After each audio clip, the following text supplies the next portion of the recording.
ਸਤਿ ਸ਼੍ਰੀ ਅਕਾਲ ਸਭ ਨੂੰ ਜੀ ਆਇਆਂ ਨੂੰ ਆਖਦੇ ਹਾਂ। ਸੋ ਤੇ ਪ੍ਰੋਗਰਾਮ ਦੇ ਵਿੱਚ ਆਪ ਸਭ ਦਾ ਨਿੱਘਾ ਸਵਾਗਤ ਹੈ। ਅਪਡੇਟ ਅਮਰੀਕਾ ਦਾ ਪ੍ਰੋਗਰਾਮ ਲੈ ਕੇ ਹਾਜ਼ਰ ਹੋ ਚੁੱਕੇ ਹਾਂ। ਅੱਜ 3 ਅਕਤੂਬਰ ਦਿਨ ਹੈਗਾ ਸ਼ਨੀਚਰਵਾਰ, ਅਤੇ ਆਪਣੇ ਨਾਲ ਅੱਜ ਦੇ ਸ਼ਨੀਚਰਵਾਰ ਦੇ ਵਿਸ਼ੇਸ਼ ਪ੍ਰੋਗਰਾਮ ਦੇ ਵਿੱਚ ਜਿਸ ਦੇ ਵਿੱਚ ਆਪਾਂ ਗੱਲਬਾਤ ਕਰਦੇ ਹਾਂ ਇਮੀਗ੍ਰੇਸ਼ਨ ਦੇ ਬਾਬਤ। ਆਪਣੇ ਨਾਲ ਇਮੀਗ੍ਰੇਸ਼ਨ ਦੇ ਅਟਰਨੀ ਇਸ ਟਾਈਮ ਜੁੜ ਚੁੱਕੇ ਨੇ ਜਗਬੀਰ ਟੇਕਿਆਣਾ ਜੀ। ਜਗਬੀਰ ਜੀ, ਜੀ ਆਇਆਂ ਨੂੰ ਸਵਾਗਤ ਹੈ। ਸਤਿ ਸ਼੍ਰੀ ਅਕਾਲ ਜੀ। ਸਤਿ ਸ਼੍ਰੀ ਅਕਾਲ ਜੀ। ਜੀ ਤੇ ਸਰੋਤਿਓ, ਅੱਜ ਦੇ ਪ੍ਰੋਗਰਾਮ ਦੇ ਵਿੱਚ ਆਪਾਂ ਵਿਸ਼ੇਸ਼ ਤੌਰ ਦੇ ਉੱਤੇ ਇਮੀਗ੍ਰੇਸ਼ਨ ਦੇ ਬਾਬਤ ਜਿਹੜੀ ਉਹ ਗੱਲਬਾਤ ਕਰਦੇ ਹੁੰਦੇ ਹਾਂ।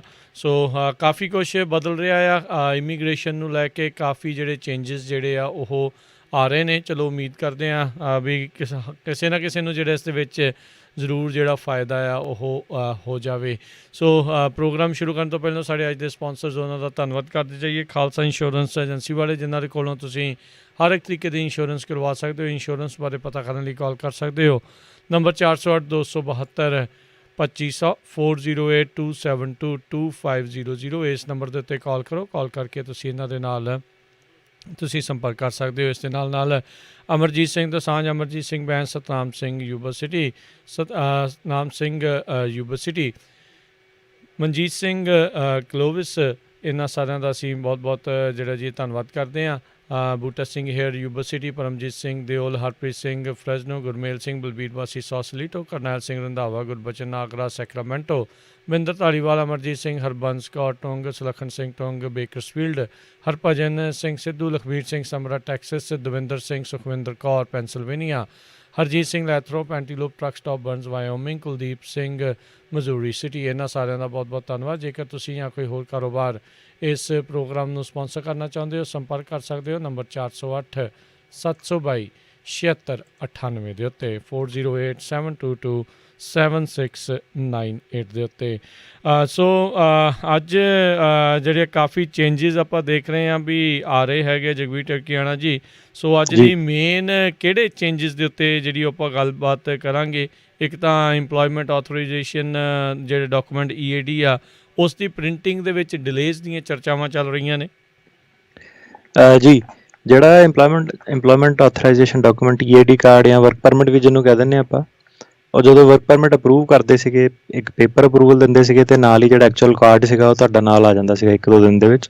ਹੁਣ ਉਹ ਪੇਪਰ ਅਪਰੂਵਲ ਤਾਂ ਦੇ ਪਾ ਰਹੇ ਨੇ, ਪਰ ਜਿਹੜਾ ਐਕਚੁਅਲ ਕਾਰਡ ਆ ਉਹਨੂੰ ਆਉਣ ਦੇ ਵਿੱਚ ਕਾਫੀ ਦੇਰੀ ਲੱਗ ਰਹੀ ਹੈ। ਜਦੋਂ ਕੋਈ ਵੀ ਕਿਸੇ ਨੂੰ US ਇੰਪਲੋਇਰ ਜਦੋਂ ਕਿਸੇ ਨੂੰ ਹਾਇਰ ਕਰਦਾ ਹੈ ਤਾਂ ਇੱਕ ਉਹਨਾਂ ਨੂੰ ਡਾਕੂਮੈਂਟ ਭਰਨਾ ਪੈਂਦਾ I-9। ਇਹ ਜਿਹੜਾ I-9 ਡਾਕੂਮੈਂਟ ਹੁੰਦਾ, ਇਹਦੇ ਵਿੱਚ ਉਹਨਾਂ ਨੇ ਡਾਕੂਮੈਂਟਸ ਲਿਸਟ ਕੀਤੇ ਹੁੰਦੇ, ਲਿਸਟ A, B, C 3 ਲਿਸਟਾਂ ਹੁੰਦੀਆਂ ਇਹਦੇ ਵਿੱਚ। ਅਤੇ ਉਹਨਾਂ ਨੇ ਕਿਹਾ ਕਿ ਲਿਸਟ A 'ਚੋਂ ਤੁਸੀਂ ਇੱਕ ਡਾਕੂਮੈਂਟ ਚੱਕਣਾ ਅਤੇ ਲਿਸਟ B 'ਚੋਂ ਤੁਸੀਂ ਆਈਡੈਂਟੀਟੀ ਦੇ ਡਾਕੂਮੈਂਟ ਚੱਕਣੇ ਹੁੰਦੇ ਨੇ। ਅਤੇ ਪਹਿਲਾਂ ਜਿੱਦਾਂ ਇਹਨਾਂ ਦਾ ਰੂਲ ਸੀਗਾ ਕਿ ਤੁਸੀਂ ਵਰਕ ਆਥੋਰਾਈਜੇਸ਼ਨ ਤੋਂ ਬਿਨਾਂ ਕਿਸੇ ਨੂੰ ਕੰਮ ਕਰਨ ਨਹੀਂ ਦੇਣਾ, ਹੁਣ ਇਮੀਗ੍ਰੇਸ਼ਨ ਨੇ ਪਹਿਲੀ ਵਾਰੀ ਇੱਦਾਂ ਹੋਇਆ ਕਿ ਉਹਨਾਂ ਨੇ ਇਹ ਫਲੈਕਸੀਬਿਲਿਟੀ ਐਕਸਟੈਂਡ ਕੀਤੀ ਹੈ ਕਿ ਜਿਹਨਾਂ ਦਾ ਪੇਪਰ ਵਾਲਾ ਅਪਰੂਵ ਕਰਤਾ ਇਮੀਗ੍ਰੇਸ਼ਨ ਨੇ ਵਰਕ ਪਰਮਿਟ, ਉਹਨੂੰ ਤੁਸੀਂ I-9 ਕੰਪਲਾਇੰਸ ਤੁਹਾਡੀ ਉਹਨਾਂ ਰਿਕੁਆਇਰਮੈਂਟ ਮੀਟ ਹੋ ਜਾਊਗੀ। ਤੁਹਾਨੂੰ ਐਕਚੁਅਲ ਕਾਰਡ ਦੀ ਲੋੜ ਨਹੀਂ ਪੈਣੀ, ਪੇਪਰ ਅਪਰੂਵਲ ਨਾਲ ਤੁਹਾਡਾ I-9 ਭਰ ਹੋ ਸਕਦਾ। ਜੀ ਜੀ ਜੀ। ਸੋ ਚੇਂਜਿਸ ਜਿਹੜੇ ਇਸ ਚੀਜ਼ ਨੂੰ ਲੈ ਕੇ ਆ ਰਹੇ ਆ, ਆਪਾਂ ਹੋਰ ਵੀ ਕਾਫੀ ਜਿਹੜੇ ਚੇਂਜਿਸ ਆ ਉਹ ਦੇਖ ਰਹੇ ਹਾਂ ਵੀ F1 ਦੇ ਜਿਹੜੇ ਨਾਨ ਇਮੀਗਰੈਂਟ ਵਾਲੇ ਜਿਹੜੇ ਹੁੰਦੇ ਆ, ਉਹਨਾਂ ਨੂੰ OPT ਨੂੰ ਲੈ ਕੇ ਕਾਫੀ ਆਪਾਂ ਪਿਛਲੇ ਵੀ ਦੱਸਿਆ ਸੀ ਵੀ ਕੁਛ ਚੇਂਜਿਸ ਆ। ਸੋ ਇਸ ਵਾਰ ਉਸ ਦੇ ਉੱਤੇ ਕੀ ਅਪਡੇਟ ਹੈਗੀ ਆ?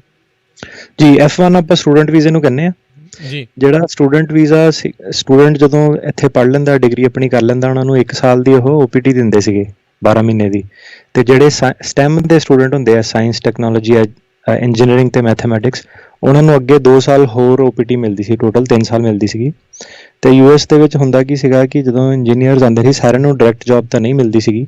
ਕਾਫੀ ਸਾਰੇ ਲੋਕਾਂ ਨੂੰ, ਜਿੱਦਾਂ ਇੱਥੇ ਆਪਾਂ ਕਹਿੰਦੇ ਹਾਂ ਕੰਸਲਟਿੰਗ ਕੰਪਨੀ ਜਿਹੜੀ ਹੁੰਦੀ ਆ ਉਹਦੇ ਥਰੂ ਜਾਣਾ ਪੈਂਦਾ ਸੀਗਾ।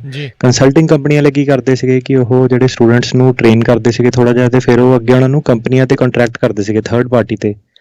ਅਤੇ ਜਿਹੜਾ ਇਹ ਸਾਰੀ H1B ਦੀ ਅਤੇ OPT ਦੀ ਪ੍ਰੋਬਲਮ ਕੀ ਹੈਗੀ ਹੈ ਕਿ ਜਿਹੜੀ ਇਹ ਕੰਸਲਟਿੰਗ ਕੰਪਨੀਆਂ ਹੁੰਦੀਆਂ, ਇਹਨਾਂ ਦੇ ਪ੍ਰੋਜੈਕਟ ਹੁੰਦੇ ਨੇ ਥਰਡ ਪਾਰਟੀ ਲੋਕੇਸ਼ਨ 'ਤੇ, ਜਿੱਦਾਂ ਕਿਸੇ ਨੂੰ ਫੇਸਬੁੱਕ 'ਤੇ ਪਲੇਸ ਕਰਤਾ, ਗੂਗਲ 'ਤੇ ਪਲੇਸ ਕਰ ਦਿੱਤਾ, ਅਤੇ ਕਈ ਵਾਰੀ ਉਹ ਪ੍ਰੋਜੈਕਟ ਅਬਰਪਟਲੀ ਐਂਡ ਹੋ ਜਾਂਦੇ ਸੀਗੇ ਅਤੇ ਦੂਜਾ ਪ੍ਰੋਜੈਕਟ ਮਿਲਣ 'ਚ ਕਈ ਵਾਰੀ ਗੈਪ ਵੀ ਰਹਿੰਦਾ ਸੀਗਾ।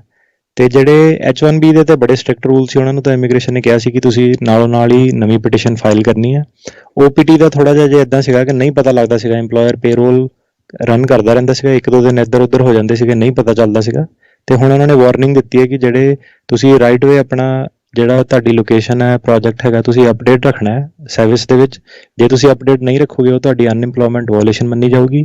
ਜਿਹੜਾ ਸਟੂਡੈਂਟ ਹੁੰਦਾ ਉਹਨੂੰ 90 ਦਿਨ ਤੱਕ ਅਨਇੰਪਲੋਇਮੈਂਟ ਰਹਿ ਸਕਦਾ ਹੈ ਪਹਿਲੀ OPT ਦੇ ਵਿੱਚ, ਤੇ ਜੇ 90 ਦਿਨ ਤੋਂ ਜ਼ਿਆਦਾ ਤੁਹਾਡਾ ਅਨਇੰਪਲੋਇਮੈਂਟ ਹੋ ਜਾਵੇ ਤੇ ਤੁਹਾਡਾ ਵੀਜ਼ਾ ਕੈਂਸਲ ਹੋ ਜਾਂਦਾ ਹੈ। ਤੇ ਹੁਣ ਉਹਨਾਂ ਨੇ ਉਹ ਕਿਹਾ ਕਿ ਜੇ ਤੁਸੀਂ ਉਹਦੇ ਵਿੱਚ ਰਿਕਾਰਡ ਨਹੀਂ ਕਰਦੇ ਹੋ ਤੇ ਆਪਾਂ ਉਹਨੂੰ ਅਨਇੰਪਲੋਇਮੈਂਟ ਕਾਊਂਟ ਕਰਾਂਗੇ, ਤੇ ਉਹ ਸਟੂਡੈਂਟਸ ਦੇ ਖਿਲਾਫ ਜਾ ਸਕਦੀ ਹੈ। ਜੀ, ਹੋਰ ਜ਼ਿਆਦਾ ਸਖਤੀ ਮਤਲਬ ਇਸ ਉਹਨਾਂ 'ਤੇ ਸ਼ਿਕੰਜਾ ਜਿਹੜਾ ਉਹਨਾਂ ਨੇ ਕੱਸਿਆ ਆ ਵੀ ਤੁਹਾਨੂੰ ਆਹ ਕੁਛ ਜਿਹੜਾ ਜਲਦੀ ਜਿਹੜਾ ਉਹ ਦੱਸਣਾ ਪਵੇਗਾ। ਜੀ। ਸੋ ਅਗਲੀ ਜਿਹੜੀ ਗੱਲ ਕਰੀਏ, ਕਹਿੰਦੇ ਡਿਪਾਰਟਮੈਂਟ ਆਫ ਹੋਮਲੈਂਡ ਸਿਕਿਉਰਿਟੀ ਨੇ ਜਿਹੜੀ ਗਵਰਨਮੈਂਟ ਅਕਾਊਂਟੇਬਿਲਟੀ ਆਫਿਸ ਆ ਉਹਨਾਂ ਦੀ ਇੱਕ ਰਿਪੋਰਟ ਨੂੰ ਕਿਹਾ ਵੀ ਇਹ ਤੁਸੀਂ ਕੀ ਜਿਹੜਾ ਉਹ ਕਹਿ ਰਹੇ ਹੋ, ਖਾਸ ਕਰਕੇ ਜਿਹੜੀਆਂ ਚੈਡ ਵੋਲਫ ਅਤੇ ਕਿਊਚਿਨੀਲੀ ਦੀ ਜਿਹੜੀ ਅਪੋਇੰਟਮੈਂਟ ਸੀ ਉਸ ਨੂੰ ਲੈ ਕੇ ਇਸ ਅਕਾਊਂਟੇਬਿਲਟੀ ਆਫਿਸ ਨੇ ਕਿਹਾ ਸੀਗਾ ਵੀ ਇਹ ਗਲਤ ਆ। ਜੀ, ਫਿਰ ਇਹ ਗਵਰਨਮੈਂਟ ਅਕਾਊਂਟੇਬਿਲਟੀ ਆਫਿਸ ਆ, GAO ਕਹਿੰਦੇ ਇਹਨੂੰ। ਇਹ ਆਫਿਸ ਨੇ ਜਿਹੜੀ ਹੁਣ ਇਹਨਾਂ ਦਾ ਮੁੱਦਾ ਕੀ ਚੱਲ ਰਿਹਾ, ਇਹਨਾਂ ਦਾ ਮੁੱਦਾ ਸਭ ਤੋਂ ਵੱਡਾ ਹੀ ਚੱਲ ਰਿਹਾ ਸੈਂਸਸ ਦਾ, ਜਿਹਦੇ ਵਿੱਚ ਕਿ ਕਾਫੀ ਸਾਰੇ ਲਾਅ ਵਗੈਰਾ ਪਾਸ ਕਰ ਰਹੇ ਨੇ, ਕਾਫੀ ਸਾਰੀ ਚੇਂਜਸ ਲੈ ਕੇ ਆ ਰਹੇ ਨੇ, ਤੇ ਇਹਨਾਂ ਨੇ ਰਿਪੋਰਟ ਬਣਾਉਣੀ ਹੁੰਦੀ ਹੈ। ਤੇ ਇਹਨਾਂ ਨੇ ਬੇਸਿਕਲੀ ਆਪਣਾ ਕਨਕਲੂਜਨ ਦਿੱਤਾ ਸੀਗਾ, ਜਿੱਦਾਂ ਪਿਛਲੀ ਵਾਰੀ ਆਪਾਂ ਡਿਸਕਸ ਕੀਤਾ ਸੀਗਾ ਕਿ ਇਹ ਜਿਹੜੀਆਂ ਅਪੋਇੰਟਮੈਂਟਸ ਹੈਗੀਆਂ ਇਹੀ ਇਲੀਗਲ ਹੈਗੀਆਂ। ਤੇ DHS ਉਹਨਾਂ ਨੇ ਲੈਟਰ ਲਿਖੀ DHS ਨੂੰ ਕਿ ਤੁਹਾਡੀਆਂ ਅਪੋਇੰਟਮੈਂਟਸ ਗਲਤ ਹੈਗੀਆਂ। DHS ਨੇ ਵਾਪਸ ਉਹਨਾਂ ਨੂੰ ਲਿਖੀ ਕਿ ਤੁਸੀਂ ਆਪਣੀ ਰਿਪੋਰਟ ਵਾਪਸ ਲੈ ਲਓ, ਤੁਹਾਨੂੰ ਇੱਦਾਂ ਨਹੀਂ ਕਰਨਾ ਚਾਹੀਦਾ, ਇਹ ਗਲਤ ਹੈ। ਤੇ ਉਹਨੂੰ ਫਿਰ ਦੁਬਾਰਾ ਗਵਰਨਮੈਂਟ ਅਕਾਊਂਟੇਬਿਲਟੀ ਆਫਿਸ ਨੇ ਵਾਪਸ ਉਹਨਾਂ ਨੂੰ ਕਿਹਾ ਕਿ DHS ਸਾਨੂੰ ਇਹ ਨਹੀਂ ਕਹਿ ਸਕਦੀ ਕਿ ਸਾਡੀ ਰਿਪੋਰਟ ਗਲਤ ਹੈ, ਆਪਾਂ ਪੂਰੇ ਆਪਣੇ ਕਾਨੂੰਨ ਦੇ ਮੁਤਾਬਿਕ ਬਣਾਈ ਹੈ, ਜਾਂ ਤਾਂ ਤੁਸੀਂ ਸਾਨੂੰ ਸ਼ੋਅ ਕਰੋ ਕਿ ਸਾਡੇ ਕੋਲ ਕੋਈ ਗਲਤ ਹੋਈ ਹੈ, ਲਾਅ ਦੇ ਅਕੋਰਡਿੰਗ ਆਪਾਂ ਕਿਤੇ ਗਲਤ ਚੱਲ ਰਹੇ ਹਾਂ ਤਾਂ ਆਪਾਂ ਵਾਪਸ ਲਵਾਂਗੇ, ਨਹੀਂ ਤਾਂ ਇਹ ਆਪਾਂ ਵਾਪਸ ਨਹੀਂ ਲਵਾਂਗੇ। ਹੁਣ ਇਹ ਆਪਾਂ ਅੱਗੇ ਹੋਰ ਅੱਜ ਦੇ ਦਿਨ ਇਹ ਤੇ ਡਿਸਕਸ ਕਰਾਂਗੇ ਕਿ ਕਿਉਂ ਰੈਲੀਵੈਂਟ ਹੈਗਾ, ਕਿਉਂਕਿ ਨਾ ਕੇਸ ਕਾਫੀ ਸਾਰੇ ਹੈਗੇ, ਉਹ ਸੁਪਰੀਮ ਕੋਰਟ ਤੱਕ ਜਾਣ ਵਾਲੇ ਹੈਗੇ, ਸੁਪਰੀਮ ਕੋਰਟ ਉਹਨਾਂ ਨੂੰ ਰਿਵਿਊ ਕਰੇਗੀ। ਤੇ ਇਹ ਇੱਕ ਕਾਫੀ ਵੱਡਾ ਪੁਆਇੰਟ ਹੋ ਜਾਊਗਾ, ਜੇ ਅਪੋਇੰਟਮੈਂਟ ਸੀ ਉਹ ਇਲੀਗਲ ਹੋ ਜਾਂਦੀਆਂ ਤੇ ਕਾਫੀ ਸਾਰੇ ਲਾਅ ਜਿਹੜੇ ਉਹ ਖਾਰਜ ਹੋ ਜਾਊਗੇ। ਤੇ ਉਹ ਅਜੇ DHS ਅਜੇ ਤਾਂ ਸਿਰਫ ਰਿਪੋਰਟ ਲੈਵਲ ਤੇ ਉਹਨਾਂ ਨਾਲ ਆਰਗਿਊ ਕਰ ਰਹੀ ਹੈ ਕਿ ਤੁਸੀਂ ਇਹ ਆਪਣੀ ਰਿਪੋਰਟ ਵਾਪਸ ਲੈ ਲਓ, ਤੇ ਉਹਨਾਂ ਨੇ ਕਿਹਾ ਕਿ ਆਪਾਂ ਇਹ ਵਾਪਸ ਨਹੀਂ ਲਵਾਂਗੇ। DHS ਨੇ ਉਹਨਾਂ ਨੂੰ ਅਕਿਊਜ਼ ਕੀਤਾ ਕਿ ਤੁਸੀਂ ਬਿਲਕੁਲ ਇਲੈਕਸ਼ਨ ਤੋਂ ਪਹਿਲਾਂ ਇਦਾਂ ਤੁਹਾਨੂੰ ਨਹੀਂ ਕਰਨਾ ਚਾਹੀਦਾ, ਤੇ ਉਹਨਾਂ ਦਾ ਵੀ ਇਹੀ ਪੁਆਇੰਟ ਹੈ ਕਿ ਤੁਸੀਂ ਇਲੈਕਸ਼ਨ ਤੋਂ ਪਹਿਲਾਂ ਬੜੇ ਸਾਰੇ ਚੇਂਜਸ ਕਰ ਰਹੇ ਹੋ, ਤੇ ਸਾਡੇ ਕੋਲ ਹੋਰ ਕੋਈ ਚਾਰਾ ਨਹੀਂ ਹੈਗਾ, ਜੋ ਸਾਨੂੰ ਲਾਅ ਦੇ ਅਕੋਰਡਿੰਗ ਜੋ ਸਾਨੂੰ ਲੱਗਦਾ ਉਹ ਆਪਾਂ ਰਿਪੋਰਟ ਬਣਾਵਾਂਗੇ। ਜੀ ਸੋ ਦੇਖਦੇ ਹਾਂ ਇਸ ਦੇ ਵਿੱਚ ਕੀ ਬਣਦਾ। ਸੋ ਕਾਫੀ ਕੁਛ ਟਿਕਿਆ ਹੋਇਆ ਤਾਂ ਮਤਲਬ ਇਸ ਇਹਨਾਂ ਦੇ ਆਪਸੀ ਜਿਹੜੇ ਮਤਭੇਦ ਨੂੰ ਲੈ ਕੇ ਜੇ ਅਦਾਲਤ ਦੇ ਵਿੱਚ ਇਹ ਆਖ ਦਿੰਦੇ ਨੇ ਵੀ ਇਹ ਖਾਰਜ ਨੇ, ਸੋ ਇਹਨਾਂ ਦੁਆਰਾ ਲਾਏ ਗਏ ਕਾਨੂੰਨ ਉਹ ਵੀ ਇਹਦਾ ਮਤਲਬ ਖਾਰਜ ਹੋ ਸਕਦੇ ਨੇ ਫਿਰ ਕਾਫੀ ਸਾਰੇ ਜਿਹੜੇ ਵਿੱਚ ਉਹਨਾਂ ਨੇ, ਹਾਂਜੀ ਕਾਫੀ ਸਾਰੇ ਜਿਹੜੇ, ਕਿਉਂਕਿ ਕਈ ਪ੍ਰਪੋਜ਼ਲ ਸੀਗੇ, ਦੋ ਜਿਹੜੇ ਜਣੇ ਸੀਗੇ ਇਹਨਾਂ ਨੇ ਦਿੱਤੇ ਸੀਗੇ ਤੇ ਦੂਜੇ ਬੰਦੇ ਨੇ ਪਾਸ ਕੀਤਾ। ਹੋਇਆ ਕੀ ਸੀਗਾ ਕਿ ਸੈਨੇਟ ਅਪਾਇੰਟਮੈਂਟ ਨਹੀਂ ਸੀਗੀ, ਤੇ ਇੱਕ ਬੰਦਾ ਜਦੋਂ ਹਟਿਆ ਉਹਨੇ ਦੂਜੇ ਨੂੰ ਆਪਣੀ ਅਥਾਰਟੀ ਦੇ ਦਿੱਤੀ, ਤੇ ਉਹ ਕਹਿ ਰਹੇ ਕਿ ਤੁਸੀਂ ਇਦਾਂ ਹੈੱਡ ਨੂੰ ਨਹੀਂ ਚੁਣ ਸਕਦੇ ਹੈਗੇ, ਤੁਸੀਂ ਛੋਟੇ ਸਟਾਫ ਨੂੰ ਤੁਸੀਂ ਤੈਨਾਤ ਕਰ ਸਕਦੇ ਹੋ ਪਰ ਇਦਾਂ ਤੁਸੀਂ ਹੈੱਡ ਨੂੰ ਚੁਣ ਕੇ ਨਹੀਂ ਜਾ ਸਕਦੇ ਹੈਗੇ ਬਿਨਾਂ ਸੈਨੇਟ ਅਪਾਇੰਟਮੈਂਟ ਦੇ। ਮੇਰੀ ਥਾਂ ਦੇ ਉੱਤੇ ਉਹ ਆ ਜਾਏ ਤਾਂ ਰਾਜੇ ਵਾਲੀ ਫਿਰ ਗੱਲ ਬਣ ਜਾਂਦੀ ਵੀ ਮੇਰੀ ਥਾਂ ਤੇ ਹੁਣ ਇਹ ਰਾਜਾ ਆ, ਉਹ ਚੀਜ਼ ਕਹਿੰਦੇ ਵੀ ਇਦਾਂ ਨਹੀਂ ਹੋ ਸਕਦੀ। So let's see supreme court ਸੰਵਿਧਾਨ ਦੇ ਹਿਸਾਬ ਦੇ ਨਾਲ ਜਦੋਂ ਇਸ ਨੂੰ ਰਿਵਿਊ ਕਰਦੇ ਆ ਤੇ ਕੀ ਉਸ ਦੇ ਉੱਤੇ ਆਪਣੀਆਂ ਟਿੱਪਣੀਆਂ ਦਿੰਦੇ ਨੇ। ਅਗਲੀ ਗੱਲ ਕਰੀਏ ਜਗਬੀਰ ਢੇੜਕੀਆਣਾ ਜੀ, ਜਿਹੜੇ ਭਾਰਤੀ ਮੂਲ ਦੇ ਕਈ ਵਾਰੀ ਨਾ H1 ਦੀ ਵੀਜ਼ੇ ਵਾਲਿਆਂ ਨੂੰ ਲੈ ਕੇ ਕਾਫੀ ਜਿਹੜਾ ਹੇਰਾਫੇਰੀਆਂ ਕਰ ਜਾਂਦੇ ਆ। ਵਰਜੀਨੀਆ ਦੇ ਵਿੱਚ ਆਸ਼ੀਸ਼ ਸਾਨੀ ਨਾਂ ਦਾ ਬੰਦਾ ਕਹਿੰਦੇ ਫੜਿਆ ਇਹਨਾਂ ਨੇ $21 ਮਿਲੀਅਨ ਦਾ H1 ਵੀ ਵੀਜ਼ਾ ਫਰਾਡ। ਜੀ, ਇਹ ਜਿਹੜਾ ਸੀਗਾ ਜੀ ਆਸ਼ੀਸ਼ ਸਾਨੀ, ਇਹਨੂੰ ਡਿਪਾਰਟਮੈਂਟ ਆਫ ਜਸਟਿਸ ਨੇ ਹੁਣ ਇਨਵੈਸਟੀਗੇਸ਼ਨ ਚੱਲ ਰਹੀ ਹੈ ਇਹਦੇ ਖਿਲਾਫ। 21 ਮਿਲੀਅਨ ਦਾ ਇਹਨੇ ਫਰਾਡ ਕੀਤਾ ਹੈ, ਅਲੈਜ ਹੈ, ਇਹਦੇ ਉੱਤੇ ਪ੍ਰੂਵ ਨਹੀਂ ਅਜੇ ਹੋਇਆ। ਫਰਾਡ ਕੀ ਸੀਗਾ ਕਿ ਜਿਹੜੇ H1 ਵੀ ਤੁਸੀਂ ਜਿਹੜੀ ਇਮੀਗ੍ਰੇਸ਼ਨ ਦੀ ਰਿਕੁਆਇਰਮੈਂਟ ਹੈਗੀ ਹੈ ਕਿ ਪੂਰੀ ਤੁਸੀਂ ਸਹੀ ਦੱਸੋ ਉਹਨਾਂ ਨੂੰ ਕਿ ਤੁਹਾਡੀ ਜੌਬ ਕੀ ਹੈ, ਜੌਬ ਡਿਊਟੀਜ਼ ਕੀ ਹੈ, ਕਿੱਥੇ ਬੰਦਾ ਕੰਮ ਕਰੂਗਾ। ਤੇ ਕਈ ਵਾਰੀ ਹੁਣ ਜਿੱਦਾਂ ਕਈ ਵਾਰੀ ਸਾਡੇ ਖੁਦ ਦੇ ਕਲਾਇੰਟ ਹੀ ਹੁੰਦੇ ਆ, ਕਈ ਵਾਰੀ ਬੜਾ ਮੁਸ਼ਕਿਲ ਹੋ ਜਾਂਦਾ ਕਲਾਇੰਟਸ ਲਈ, ਤੇ ਉਹਨਾਂ ਨੂੰ ਇਹੀ ਹੁੰਦਾ ਕਿ ਨਹੀਂ ਤੁਸੀਂ ਹਮੇਸ਼ਾ ਸਹੀ ਦੱਸਣਾ ਉਹਨਾਂ ਨੂੰ ਕਿੱਥੇ ਕੰਮ ਕਰਦਾ। ਜਦੋਂ ਤੁਹਾਡਾ ਪ੍ਰੋਜੈਕਟ ਖਤਮ ਹੁੰਦਾ ਤੁਸੀਂ ਦੁਬਾਰਾ ਨਵਾਂ H1 ਵੀ ਫਾਈਲ ਕਰਨਾ, ਅਮੈਂਡ ਕਰਨਾ, ਉਹਨੂੰ ਨਵੀਂ ਲੋਕੇਸ਼ਨ ਬਾਰੇ ਦੱਸਣਾ, ਤੇ H1 ਵੀ ਸਾਰਾ ਫਾਈਲ ਕਰਦੇ ਹੋਏ ਬੰਦੇ ਦਾ $5,000 ਤੋਂ $10,000 ਦਾ ਖਰਚਾ ਆਉਂਦਾ। ਹੁਣ ਕਈ ਸਾਰੇ ਇੰਪਲੋਇਰ ਆ ਉਹ ਕੰਪਲਾਈ ਕਰਦੇ ਨੇ, ਡਰਦੇ ਨੇ ਸਰਕਾਰ ਤੋਂ।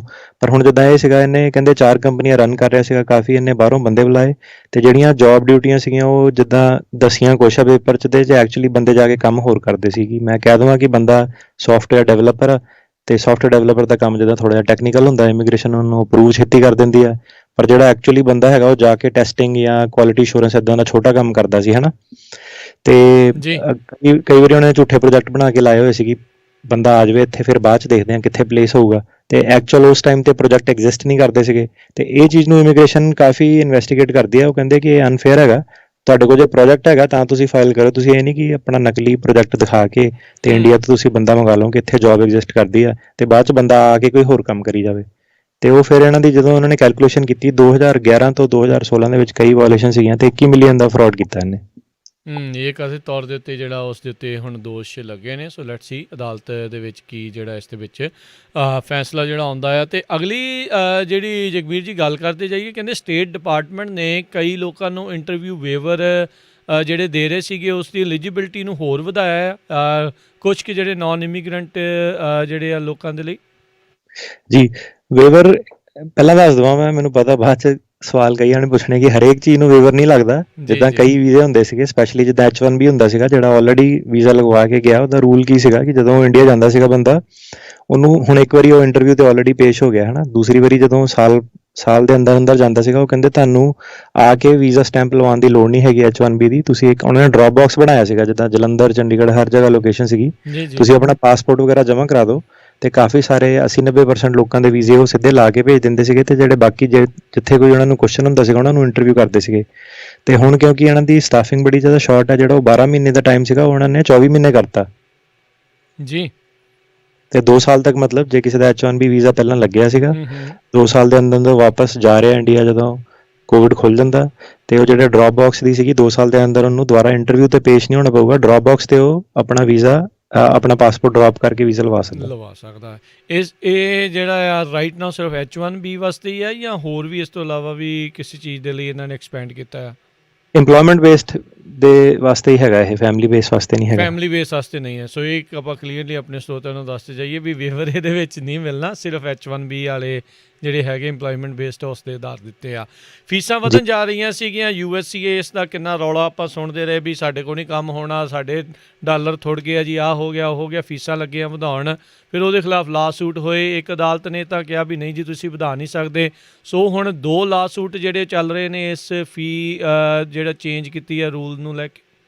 ਜੀ ਪਹਿਲਾ ਲਾਅ ਸੂਟ ਹੈਗਾ ਏਲਾ, ਜਿਹੜੀ ਦੱਸਿਆ ਸੀਗਾ ਜਿੱਦਾਂ ਮੈਂ ਕਿ ਅਮਰੀਕਨ ਇਮੀਗ੍ਰੇਸ਼ਨ ਲਾਇਰ ਐਸੋਸੀਏਸ਼ਨ ਜਿਹੜੀ ਸਭ ਤੋਂ ਵੱਡੀ ਸੰਸਥਾ ਹੈਗੀ ਵਕੀਲਾਂ ਦੀ, ਇਮੀਗ੍ਰੇਸ਼ਨ ਲਾਇਰਸ ਦੀ। ਏਲਾ ਨੇ ਤੇ ਇੱਕ ਹੋਰ ਨਿਊਯਾਰਕ ਵੱਲ ਇੱਕ ਲਾਅ ਫਰਮ ਹੈਗੀ ਹੈ ਸਿਡਲੀ, ਕਾਫੀ ਵੱਡੀ ਫਰਮ ਹੈ, ਤੇ ਏਲਾ ਤੇ ਸਿਡਲੀ ਨੇ ਰਲ ਕੇ ਲਾਅ ਸੂਟ ਕੀਤਾ ਸੀਗਾ। ਬੇਸਿਕਲੀ ਇਹਨਾਂ ਨੇ ਜਿਹੜਾ ਇਹਨਾਂ ਦਾ ਮੇਨ ਚੈਲੰਜ ਸੀਗਾ, ਜਿਹੜਾ ਏਲਾ ਦਾ ਚੈਲੰਜ ਹੈਗਾ ਉਹ ਇਹ ਹੈਗਾ ਕਿ ਤੁਹਾਡੀ ਜਿਹੜੀ ਉਹ ਅਪਾਇੰਟਮੈਂਟ ਦੀ ਆਪਾਂ ਗੱਲ ਕਰ ਰਹੇ ਸੀਗੇ ਮੈਕੈਲੀਨਨ ਦੀ ਤੇ ਚੈਡ ਵੁਲਫ ਦੀ, ਉਹ ਕਹਿੰਦੇ ਕਿ ਅਪਾਇੰਟਮੈਂਟ ਇਲੀਗਲ ਹੈਗੀ ਹੈ ਤੇ ਉਹ ਏਲਾ ਜਿਹੜੀ ਹੈਗੀ ਉਹ ਇਹਨੂੰ ਹੀ ਅਟੈਕ ਕਰ ਰਹੀ ਹੈ ਬੇਸਿਕਲੀ ਕਿ ਅਪਾਇੰਟਮੈਂਟ ਇਲੀਗਲ ਹੈ ਜੀ। ਤੇ ਦੂਜਾ ਜਿਹੜਾ ਏਲਾ ਦਾ ਸੀਗਾ ਕਿ ਉਹ ਕਹਿੰਦੇ ਕਿ ਕਾਫੀ ਜਿਹੜੇ ਲੋ ਇਨਕਮ ਐਪਲੀਕੈਂਟ ਸੀਗੇ ਜਿਹੜੇ $0 ਦਿੰਦੇ ਸੀਗੇ ਸਿਟੀਜ਼ਨਸ਼ਿਪ ਨੂੰ, ਉਹਨੂੰ ਤੁਸੀਂ 1200 ਤੋਂ ਉੱਤੇ ਹੁਣ ਉਹਨੂੰ ਸਿਟੀਜ਼ਨ ਦੇਣੀ ਪੈ ਰਹੀ ਹੈ। ਇਹ 1200% ਇਨਕਰੀਜ਼ ਹੋ ਗਿਆ ਫੀਸ ਦੇ ਵਿੱਚ, ਹੈ ਨਾ। ਤੇ ਫਿਰ ਅਸਾਲਮ ਦਾ ਉਹਨਾਂ ਨੇ ਕਿਹਾ ਤੁਸੀਂ ਲਾ ਰਹੇ ਹੋ, ਤੇ ਜਿਹੜਾ ਵਰਕ ਪਰਮਿਟ ਜਿਹੜੇ ਹੈਗੇ ਅਸਾਲਮ ਦੇ ਰੂਲ ਬਣਾ ਰਹੇ ਸੀਗੇ ਪਹਿਲੀ ਵਾਰ, ਜਿਹੜਾ ਵਰਕ ਪਰਮਿਟ ਸੀਗਾ ਉਹਦੇ ਵਿੱਚ ਹੀ ਇਹਨਾਂ ਨੂੰ ਫੀਸ ਚਾਰਜ ਕਰੋ $580, ਹੈ ਨਾ। ਤੇ ਉਹ ਏਲਾ ਦਾ ਜਿਹੜਾ ਉਹ ਹੈਗਾ ਕਿ ਉਹ ਕਹਿੰਦੇ ਕਿ ਇਹ ਤੁਹਾਡੀ ਅਪਾਇੰਟਮੈਂਟ ਇਲੀਗਲ ਹੈ ਤੇ ਤੁਹਾਡੀ ਜਿਹੜੀ ਫੀਸ ਹੈ ਕਈ ਲੋਕਾਂ ਨੂੰ ਅਨਰੀਜ਼ਨੇਬਲ ਹੈ, ਉਹਨਾਂ ਦੀ ਗਰਾਊਂਡ ਇਹ ਹੈ। ਤੇ ਫਿਰ ਇੱਕ ਇਮੀਗ੍ਰੈਂਟ ਐਡਵੋਕੇਸੀ ਗਰੁੱਪ ਜਿਹੜਾ ਹੈਗੇ ਨੇ 3, ਇੱਕ north West immigration rights project ਤੇ ਇੱਕ ਆਇਓਡਾ ਇੰਕ ਤੇ ਇੱਕ ਕੈਸਾ ਡੀ ਮੈਰੀਲੈਂਡ, ਜਿਹੜੀ ਇੱਕ ਸਪੈਨਿਸ਼ ਕਲਾਇੰਟਸ ਨੂੰ ਜ਼ਿਆਦਾ ਰਿਪਰੈਜ਼ੈਂਟ ਕਰਦੇ ਨੇ।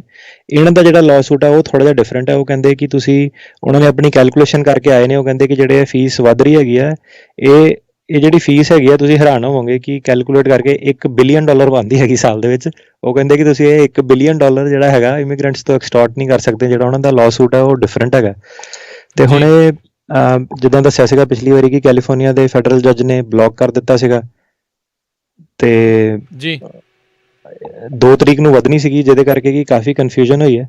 ਪਿਛਲੀ ਵਾਰੀ ਜਿੱਦਾਂ ਮੈਂ ਰੇਡੀਓ ਤੇ ਸੀਗਾ ਮੈਂ ਇਹ ਦੱਸਿਆ ਸੀਗਾ ਕਿ ਫੀਸ ਵਧਣੀ ਹੈ, ਤੁਸੀਂ ਨਵਾਂ ਫਾਰਮ ਲਾਓ, ਵਰਕ ਪਰਮਿਟ ਵਗੈਰਾ ਦਾ ਕਾਫੀ ਜਿਹੜੇ ਨਵੇਂ ਫਾਰਮ ਆ ਰਹੇ ਸੀਗੇ। ਹੁਣ ਇਹਨਾਂ ਨੇ ਕੀ ਕੀਤਾ ਕਿ ਉਹ ਫਾਰਮ ਵਾਪਸ ਲੈ ਲਏ, ਹੁਣ ਤੁਹਾਨੂੰ ਫਿਰ ਦੁਬਾਰਾ ਪੁਰਾਣਾ ਫਾਰਮ ਲਾਉਣਾ ਪੈਣਾ।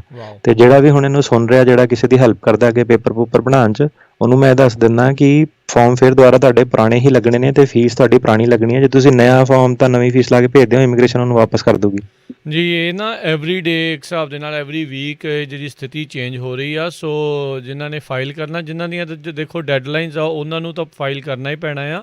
ਉਹ ਦੇਖ ਕੇ ਕਰੋ ਵੀ ਉਸ ਦਿਨ ਕਿਹੜਾ ਜਿਹੜਾ ਆ ਐਲੀਜੀਬਲ ਹੈਗਾ ਆ, ਉਸ ਦਿਨ ਕਿਹੜਾ ਜਿਹੜੀ ਜਿਸ ਦੀ ਉਹ ਲੀਗੈਲਿਟੀ ਹੈਗੀ ਆ। ਸੋ ਇਹ ਕਾਫੀ ਇਹਦਾ ਮਤਲਬ ਜਿਹੜਾ ਆਪਾਂ ਪਹਿਲੀ ਚਰਚਾ ਕੀਤੀ ਉਸ ਦੇ ਉੱਤੇ ਕਾਫੀ ਕੁਝ ਜਿਹੜਾ ਉਹਦੇ ਨਾਲ ਚੇਂਜ ਹੋ ਸਕਦਾ ਆ ਜੇ ਸੁਪਰੀਮ ਕੋਰਟ ਰਿਵਿਊ ਕਰਕੇ ਕਹਿ ਦਿੰਦੀ ਹੈ ਵੀ ਚੈਟ ਵੋਲਫ ਅਤੇ ਜਿਹੜੇ ਕੈਵਿਨ ਕਿਊਚਿਨੀਲੀ ਜਿਹੜੇ ਸੀਗੇ ਵੀ ਉਹ ਲੀਗਲ ਤਰੀਕੇ ਦੇ ਨਾਲ ਅਪੁਆਇੰਟ ਸੀਗੇ, ਵੈਲਿਡ ਸੀਗੇ ਜਾਂ ਨਹੀਂ। ਜੇ ਵੈਲਿਡਿਟੀ ਮਿਲ ਜਾਂਦੀ ਹੈ ਤਾਂ ਇਹ ਸਾਰੇ ਕਾਨੂੰਨ ਲਾਗੂ ਰਹਿ ਜਾਣਗੇ, ਤਾਂ ਅਦਰਵਾਈਜ਼ ਕਾਫੀ ਕੁਛ ਜਿਹੜਾ ਆ ਉਹ ਹਟ ਵੀ ਸਕਦਾ ਹੈਗਾ ਆ। ਸੋ ਜੇ ਆਪਣਾ ਮਤਲਬ ਇਹ ਹੈ ਕਿ ਹੁਣ ਅੱਜ ਦੀ ਡੇਟ ਦੇ ਵਿੱਚ ਤੁਸੀਂ ਜੇ ਇਮੀਗ੍ਰੇਸ਼ਨ ਪ੍ਰੈਕਟੀਸ਼ਨਰ ਹੋ ਤੇ ਤੁਸੀਂ ਐਵਰੀ ਡੇ ਦੇ ਹਿਸਾਬ ਨਾਲ ਅਪਡੇਟ ਨਹੀਂ ਕਰ ਰਹੇ ਹੋ ਤੇ ਫਿਰ ਤੁਹਾਡੇ ਕਲਾਇੰਟਾਂ ਦੀਆਂ ਪਟੀਸ਼ਨਾਂ ਵਾਪਸ ਮੁੜ ਕੇ ਆਉਗੀਆਂ। ਤੇ ਕਈ ਹੁਣ ਹੁੰਦੇ ਫਿਰ ਬਹਾਨਾ ਮਾਰੋਗੇ ਕਲਾਇੰਟ ਨੂੰ ਕਿ ਇਦਾਂ ਹੋ ਗਿਆ, ਇਮੀਗ੍ਰੇਸ਼ਨ ਐਕਸੈਪਟ ਨਹੀਂ ਕੀਤੀ। ਦੇਖਣਾ ਹੈ ਕਿ ਐਵਰੀ ਡੇ ਇੰਜੰਕਸ਼ਨ ਕਦੀ ਚੱਲ ਰਹੀ ਹੈ, ਕਦੀ ਲਿਫਟ ਹੋ ਰਹੀ ਹੈ, ਤੇ ਤੁਹਾਨੂੰ ਹਰ ਦਿਨ ਦੇ ਹਿਸਾਬ ਨਾਲ ਉਹ ਰੱਖਣਾ ਪੈਣਾ ਕਿ ਜਿੱਦਣ ਇਮੀਗ੍ਰੇਸ਼ਨ ਨੂੰ ਡਿਲੀਵਰ ਹੋਊਗੀ ਉਦਣ ਫੀਸ ਕੀ ਹੋਣੀ ਹੈ। ਜੀ ਜੀ ਜੀ ਜੀ, ਇਹ ਬਹੁਤ ਧਿਆਨ ਰੱਖਣ ਯੋਗ ਜਿਹੜੀ ਇਹ ਚੀਜ਼ ਹੈਗੀ ਆ। ਸੋ ਜਿਹੜੇ ਕਲਾਇੰਟ ਵੀ ਆ, ਜਿਹੜੇ ਕਸਟਮਰ ਵੀ ਆ, ਉਹ ਵੀ ਧਿਆਨ ਜਿਹੜਾ ਉਹ ਦੇਣ ਵੀ ਜਿਸ ਦਿਨ ਘਰ ਰਹੇ ਉਹ ਜਿੱਦਣ ਉੱਥੇ ਪਹੁੰਚਣੀ ਉਸ ਹਿਸਾਬ ਦੇ ਨਾਲ ਜਿਹੜਾ ਉਹ ਸਾਰਾ ਕੁਝ ਹੋਵੇ। ਅਗਲੀ ਜਿਹੜੀ ਗੱਲ ਕਰੀਏ, ਰਾਸ਼ਟਰਪਤੀ ਟਰੰਪ ਦੇ ਕਾਫੀ ਇਮੀਗ੍ਰੇਸ਼ਨ ਦੇ ਉੱਤੇ ਜਿਹੜੇ ਉਹਨਾਂ ਨੇ ਐਗਜ਼ੀਕਿਊਟਿਵ ਆਰਡਰਸ ਜਾਂ ਇੱਦਾਂ ਦੇ ਰੂਲ ਚੇਂਜ ਦੀ ਕੋਸ਼ਿਸ਼ ਕੀਤੀ ਹੈ। ਕਾਫੀ ਜੱਜਸ ਦੇ ਦੁਆਰਾ ਵੱਖ-ਵੱਖ ਥਾਵਾਂ 'ਤੇ ਬਲੋਕ ਲੱਗੇ ਆ। ਇੱਕ ਹੋਰ ਜਿਹੜਾ ਫੋਰਨ ਵਰਕਰਸ ਦੇ ਉੱਤੇ ਬੈਨ ਨੂੰ ਲੈ ਕੇ ਵੀ ਜੱਜ ਨੇ ਇੱਕ ਹੋਰ ਬਲੋਕ ਲਾਇਆ ਹੈ। ਜੀ, ਜੱਜ ਨੇ ਨਹੀਂ, ਟਰੰਪ ਉਹਨਾਂ ਨੇ ਬਲੋਕ ਲਗਾਇਆ ਸੀਗਾ ਕੋਵਿਡ ਦੀ ਆੜ ਦੇ ਵਿੱਚ। ਇਹਨਾਂ ਨੂੰ H1B ਵਾਲਿਆਂ ਤੋਂ ਬੜੀ ਪ੍ਰੋਬਲਮ ਹੈ ਹਨਾ। ਇਹ ਜਿੱਦਾਂ ਇਹਨਾਂ ਦਾ ਨਰੇਟਿਵ ਸੀਗਾ ਕਿ H1B ਵਾਲੇ ਜੌਬ ਲੈ ਲੈਂਦੇ ਆ, ਤੇ ਕੈਲੀਫੋਰਨੀਆ ਦੀ ਸਟਰੋਂਗ ਹੋਲਡ ਹੈ, ਸਿਲੀਕਨ ਵੈਲੀ ਦੀ, ਇਹ ਕੰਪਨੀਆਂ ਦਾ ਕਦੀ ਟਰੰਪ ਐਡਮਿਨਿਸਟ੍ਰੇਸ਼ਨ ਨਾਲ ਟਾਈ ਅਪ ਨਹੀਂ ਹੋਇਆ, ਕਦੀ ਨਾ ਇੱਥੇ ਆਏ ਉਹ। ਤੇ ਜਿਹੜੇ ਵੀ ਲਾਅ ਬਣੇ ਸੀਗੇ ਸਾਰੇ ਅਗੇਂਸਟ ਹੀ ਬਣੇ ਸੀਗੇ, ਜਿੰਨੇ ਵੀ ਐਗਜ਼ੈਕਟਿਵ ਆਰਡਰ ਸੀਗੇ। ਬੈਨ ਇਹਨਾਂ ਦਾ ਇਹ ਸੀਗਾ ਕਿ ਜਿਹੜੇ H1B ਵਰਕਰ ਸਿਲੈਕਟ ਹੋਏ ਸੀਗੇ, ਜਿਨ੍ਹਾਂ ਨੇ ਪਿਛਲੀ ਜਿਹੜੀ ਮਾਰਚ ਅਪ੍ਰੈਲ 'ਚ ਫਾਈਲ ਕੀਤਾ ਸੀਗਾ, ਉਹ ਕਹਿੰਦੇ ਕਿ ਇਹਨਾਂ ਨੂੰ ਅਗਲੀ ਜਨਵਰੀ ਜਿਹੜਾ ਦਸੰਬਰ 31 ਤੱਕ ਵੀਜ਼ੇ ਨਹੀਂ ਇਹਨਾਂ ਨੂੰ ਦੇਣੇ। ਉਹਨਾਂ ਨੇ ਰੀਜ਼ਨ ਇਹ ਦਿੱਤਾ ਸੀਗਾ ਟਰੰਪ ਐਡਮਿਨਿਸਟ੍ਰੇਸ਼ਨ ਨੇ ਕਿ ਇਹ ਜਿਹੜੇ ਹੈਗੇ ਆ ਸਾਡੀ ਇਕੋਨਮੀ ਵਾਸਤੇ ਖਤਰਾ, ਇਹ ਜੌਬਸ ਲੈ ਲੂਗੇ ਜਾਂ ਇਹ ਬਾਹਰੋਂ ਦੀ ਡਿਜ਼ੀਜ਼ ਲੈ ਕੇ ਆਉਗੇ। ਦੋ ਉਹਨਾਂ ਨੇ ਰੀਜ਼ਨ ਦਿੱਤੇ ਸੀਗੇ।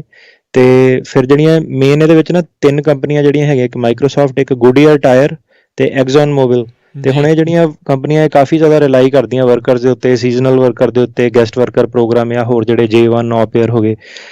ਇਹ ਕੰਪਨੀਆਂ ਨੇ ਫਿਰ ਸਾਰੇ ਰਲ ਕੇ ਲਾਅਸੂਟ ਕੀਤਾ, ਤੇ ਜਿਹੜੇ ਜੱਜ ਜੈਫਰੀ ਵਾਈਟ ਹੈਗੇ ਆ ਸੈਨ ਫਰਾਂਸਿਸਕੋ ਦੇ, ਐਕਚੁਅਲੀ ਬੁਸ਼ ਅਪੁਆਇੰਟ ਹੀ ਸੀਗੇ। ਤੇ ਇਹ ਜੱਜ ਨੇ ਕਿਹਾ ਕਿ ਤੁਸੀਂ ਇਦਾਂ ਨਹੀਂ ਕਰ ਸਕਦੇ। ਉਹਨਾਂ ਨੇ ਕਿਹਾ ਕਿ ਇਹ ਜਿਹੜਾ ਤੁਹਾਡਾ ਬੈਨ ਹੈਗਾ, ਉਹਨਾਂ ਨੇ ਬਲੌਕ ਕਰ ਦਿੱਤਾ ਜੱਜ ਨੇ। ਉਹਨੇ ਕਿਹਾ ਕਿ ਤੁਸੀਂ ਜਿਹੜਾ ਰੀਜ਼ਨ ਦਿੱਤਾ ਉਹ ਤੁਸੀਂ ਕਰੋਨਾ ਵਾਲਾ, ਪੈਂਡੇਮਿਕ ਵਾਲਾ ਦਿੱਤਾ ਹੈਗਾ ਤੇ ਇਕੋਨਮੀ ਵਾਲਾ ਦਿੱਤਾ ਹੈਗਾ, ਪਰ ਟਰੰਪ ਐਡਮਿਨਿਸਟ੍ਰੇਸ਼ਨ ਨੇ ਕੋਈ ਇਦਾਂ ਦਾ ਡੇਟਾ ਨਹੀਂ ਅੱਗੇ ਲਿਆ ਕੇ ਦਿੱਤਾ ਜਿੰਨਾ ਕਿ ਇਹ ਪ੍ਰੂਵ ਹੋਇਆ ਕਿ ਵਾਕਈ ਜਿਹੜੇ ਵਰਕਰ ਹੈਗੇ ਆ ਇਹ ਇਕੋਨਮੀ ਨੂੰ ਇਫੈਕਟ ਕਰਦੇ ਆ। ਤੇ ਜਿਹੜੀਆਂ ਕੰਪਨੀਆਂ ਸੀਗੀਆਂ, ਇਨਫੈਕਟ ਉਹਨਾਂ ਨੇ ਡੇਟਾ ਦਿੱਤਾ ਕਿ ਜਿਹੜੇ ਆਹ ਵਾਲੇ ਵਰਕਰ ਟੈਕਨੀਕਲ ਨਹੀਂ ਆ ਰਹੇ, ਤੇ ਕੋਵਿਡ ਹੁਣ ਜਿੱਦਾਂ US ਦੇ ਵਿੱਚ ਤਾਂ ਅਨਇੰਪਲੋਇਮੈਂਟ ਬੈਨੀਫਿਟਸ ਹੋਰ ਕਾਫੀ ਸਾਰੀਆਂ ਚੀਜ਼ਾਂ ਮਿਲਦੀਆਂ, ਤੇ ਉਹਨਾਂ ਨੇ ਆਪਣਾ ਪੱਖ ਦਿੱਤਾ ਕਿ ਸਾਨੂੰ ਵਰਕਰ ਚਾਹੀਦੇ ਹੈਗੇ ਆ, ਜੇ ਵਰਕਰ ਨਹੀਂ ਆਣਗੇ ਸਾਡਾ ਕੰਮ ਨਹੀਂ ਹੋ ਸਕਦਾ। ਜੀ ਜੀ, ਲੈਟਸ ਸੀ ਇਸ ਦੇ ਉੱਤੇ ਵੀ ਕੀ ਜਿਹੜਾ ਉਹ ਹੁੰਦਾ ਆ। ਤੇ ਇਹ ਓਬਵੀਅਸਲੀ ਇਹ ਜਿਹੜੀ ਐਡਮਿਨਿਸਟ੍ਰੇਸ਼ਨ ਆ ਇਸ ਤੋਂ ਉਤਲੀ ਅਦਾਲਤ ਵਿੱਚ ਜਾਣ ਦੀ ਕੋਸ਼ਿਸ਼ ਤਾਂ ਜਿਹੜੀ ਉਹ ਕਰੂਗੀ। ਬੀਤੇ ਦਿਨ ਜੀ ਇੱਕ ਜਿੱਦਾਂ ਹੁਣ ਨਾ ਮੁੱਖ ਜਿਹੜਾ ਮੁੱਦਾ ਉਹਨਾਂ ਦਾ ਕੀ ਆ ਰਿਹਾ, ਮੁੱਖ ਉਹਨਾਂ ਦਾ ਮੁੱਦਾ ਇਹ ਹੈ ਕਿ ਲਾਅਸੂਟ ਕਿਉਂ ਹੋ ਰਹੇ ਨੇ। ਲਾਅਸੂਟ ਸਿਰਫ ਇਸੇ ਗੱਲ ਤੇ ਮੇਨ ਹੈਗੇ ਕਿ ਜਿਹੜੀ ਸਰਕਾਰ ਹੈਗੀ ਹੈ, ਟਰੰਪ ਐਡਮਿਨਿਸਟ੍ਰੇਸ਼ਨ ਹੈਗੀ ਹੈ, ਕਿ ਇਹਦੇ ਕੋਲ ਅਥਾਰਟੀ ਹੈਗੀ ਹੈ ਸਾਰਾ ਕੁਝ ਕਰਨ ਦੀ। ਤੇ ਇਹ ਜਿਹੜਾ ਹੁਣ ਸਪੈਸੀਫਿਕ ਕੇਸ ਹੈਗਾ, ਉਹਦੇ ਵਿੱਚ ਜੱਜ ਨੇ ਬੜੇ ਸਾਫ਼ ਅੱਖਰਾਂ 'ਚ ਕਿਹਾ ਕਿ ਜਿਹੜੀ ਕਾਂਗਰਸ ਨੇ ਉਹਨਾਂ ਨੂੰ ਕੁਛ ਪਾਵਰ ਦਿੱਤੀ ਹੈਗੀ ਆ, ਪਰ ਇਹ ਜਿਹੜੀ ਪਾਵਰ ਹੈਗੀ ਆ ਇਹ ਉਹਨਾਂ ਨੂੰ ਕੋਈ ਏਦਾਂ ਅਨਲਿਮਿਟਿਡ ਪਾਵਰ ਨਹੀਂ ਦਿੱਤੀ। ਉਹਨਾਂ ਕੋਲ ਏਦਾਂ ਦੀ ਕੋਈ ਅਥਾਰਟੀ ਨਹੀਂ ਹੈਗੀ ਕਿ ਜਿਹੜੇ ਡੋਮੈਸਟਿਕ ਸਫੇਅਰ ਤੇ, ਮਤਲਬ ਕਿ ਥੱਲੜੇ ਲੈਵਲ ਤੇ, ਕਿ ਕਹਿ ਲਓ ਕਿ ਤੁਹਾਡਾ ਨੈਸ਼ਨਲ ਇੰਪੋਰਟੈਂਸ ਵਾਲੇ ਤੁਸੀਂ ਮੁੱਦੇ ਸੋਲਵ ਕਰ ਸਕਦੇ ਹੋ, ਪਰ ਹੁਣ ਤੁਸੀਂ ਜਿੱਦਾਂ ਡੋਮੈਸਟਿਕ ਲੈਵਲ ਤੇ ਕਿ ਸਿਲੀਕਨ ਵੈਲੀ ਦੀ ਵਰਕਫੋਰਸ ਨੂੰ ਤੁਸੀਂ ਰੈਗੂਲੇਟ ਕਰਨ ਦੀ ਕੋਸ਼ਿਸ਼ ਕਰ ਰਹੇ ਹੋ, ਉਹ ਤਾਂ ਫਿਰ ਤੁਸੀਂ ਇੱਕ ਮੋਨਾਰਕੀ ਵਾਂਗੂ ਐਕਟ ਕਰ ਰਹੇ ਹੋ। ਇਹ ਜਿਹੜੀ ਪਾਵਰ ਹੈਗੀ ਹੈ ਇਹ ਕਾਂਗਰਸ ਕੋਈ ਰਹੂਗੀ, ਇਹ ਐਡਮਿਨਿਸਟ੍ਰੇਸ਼ਨ ਐਗਜ਼ੀਕਿਊਟਿਵ ਆਰਡਰ ਦੇ ਕੇ ਇਹਨੂੰ ਜਿੱਤ ਨਹੀਂ ਸਕਦੀ। ਤੇ ਹੁਣ ਇਹ ਜਿਹੜਾ ਸੀਗਾ ਇੱਕ ਹੋਰ ਵਾਸ਼ਿੰਗਟਨ DC ਦਾ ਕੋਰਟ ਸੀਗਾ, ਉਹਨੇ ਜਿਹੜਾ ਫੈਸਲਾ ਉਹ ਐਡਮਿਨਿਸਟ੍ਰੇਸ਼ਨ ਦੇ ਫੇਵਰ 'ਚ ਲਗਾਇਆ ਸੀਗਾ। ਤੇ ਹੁਣ ਕੀ ਹੈ ਕਿ 2 ਜੱਜ ਹੋ ਗਏ, ਇੱਕ ਇੱਧਰਲੇ ਪਾਸੇ ਇੱਕ ਇੱਧਰਲੇ ਪਾਸੇ। ਹੁਣ ਅੱਗੇ ਇਹ ਐਪੀਲੇਟ ਕੋਰਟ 'ਚ ਜਾਊਗਾ ਤੇ ਫਿਰ ਦੇਖਦੇ ਹਾਂ ਅੱਗੇ ਸੁਪਰੀਮ ਕੋਰਟ 'ਚ ਜਾਂਦਾ ਕਿ ਨਹੀਂ ਜਾਂਦਾ। ਜੀ ਜੀ, ਬਿਲਕੁਲ। ਅਗਲੀ ਜਿਹੜੀ ਆਪਾਂ ਗੱਲ ਕਰੀਏ ਜਗਬੀਰ ਜੀ, ਵੀ ਬੀਤੇ ਦਿਨਾਂ ਦੇ ਵਿੱਚ ਰਾਸ਼ਟਰਪਤੀ ਟਰੰਪ ਨੇ ਕਿਹਾ ਸੀਗਾ ਵੀ ਰਿਫਿਊਜੀ ਵੀਜ਼ਾਸ ਜਿਹੜੇ ਆ ਉਹ ਕਾਫੀ ਜ਼ਿਆਦਾ ਜਿਹੜਾ ਆ ਉਹ ਘਟਾਉਣ ਜਾ ਰਹੇ। ਆਈ ਥਿੰਕ ਇਹਨਾਂ ਨੇ 15,000 ਦੇ ਉੱਤੇ ਜਿਹੜਾ ਇਹ ਕੈਪ ਆ ਉਹ ਕਰ ਦਿੱਤਾ ਆ। ਇਸ ਨੂੰ ਲੈ ਕੇ ਬਹੁਤ ਸਾਰੇ ਜਿਹੜੇ ਫੇਥ ਗਰੁੱਪ ਆ, ਖਾਸ ਕਰਕੇ ਉਹ ਲੋਕ ਜਿਹੜੇ ਕਾਫੀ ਮੁਸ਼ਕਿਲਾਂ ਦੇ ਕਰਕੇ ਇਸ ਮੁਲਕ ਦੇ ਵਿੱਚ ਆਉਣਾ ਚਾਹੁੰਦੇ ਨੇ, ਆਪਣੇ ਉੱਥੋਂ ਪਰੇਸ਼ਾਨ ਨੇ, ਉਹਨਾਂ ਨੇ ਇਸ ਦੇ ਖਿਲਾਫ ਕਾਫੀ ਆਵਾਜ਼ ਚੱਕੀ ਹੋਈ ਆ। ਜੀ, ਇਹਦੇ ਜੀ ਸੈਂਟਰ ਦੇ ਵਿੱਚ ਮੁੱਦੇ ਦੇ ਵਿੱਚ ਜਿੱਦਾਂ ਆਪਾਂ ਦੱਸਦੇ ਹਾਂ ਹਮੇਸ਼ਾ ਇੱਕ ਇੰਟਰਸਟਿੰਗ ਸਟੋਰੀ ਹੁੰਦੀ ਹੈ, ਇਮੀਗ੍ਰੈਂਟ ਦੀ ਸਟੋਰੀ ਹੁੰਦੀ ਹੈ। ਮੈਨੂੰ ਵੀ ਗੱਲ ਕਰਕੇ ਬੜਾ ਮਜ਼ਾ ਆਉਂਦਾ, ਪਰ ਕਈ ਵਾਰੀ ਸਟੋਰੀਆਂ ਇੰਨੀਆਂ ਇੰਟਰਸਟਿੰਗ ਨਹੀਂ ਹੁੰਦੀਆਂ, ਬੜੀਆਂ ਦੁਖਮਈ ਹੁੰਦੀਆਂ। ਇਸ ਕੇਸ ਦੇ ਵਿੱਚ ਹਸਨ ਅਹਿਮਦ ਸੀਗਾ ਇੱਕ ਸੋਮਾਲੀਆ ਦਾ ਰਿਫਿਊਜੀ। ਉਹ ਤੇ ਉਹਦੀ ਵਾਈਫ ਤੇ ਉਹਦੀ ਜਿਹੜੀ ਬੇਟੀ ਸੀਗੀ 2 ਸਾਲ ਦੀ, ਉਦੋਂ ਛੋਟੀ ਸੀਗੀ। ਤੇ ਇਹ ਜਦੋਂ ਆਏ ਤੇ ਇਹਨਾਂ ਨੂੰ ਕੈਂਪਾਂ ਕੁੰਪਾਂ 'ਚ ਇਹਨਾਂ ਨੇ ਬੰਦ ਕਰ ਦਿੱਤਾ।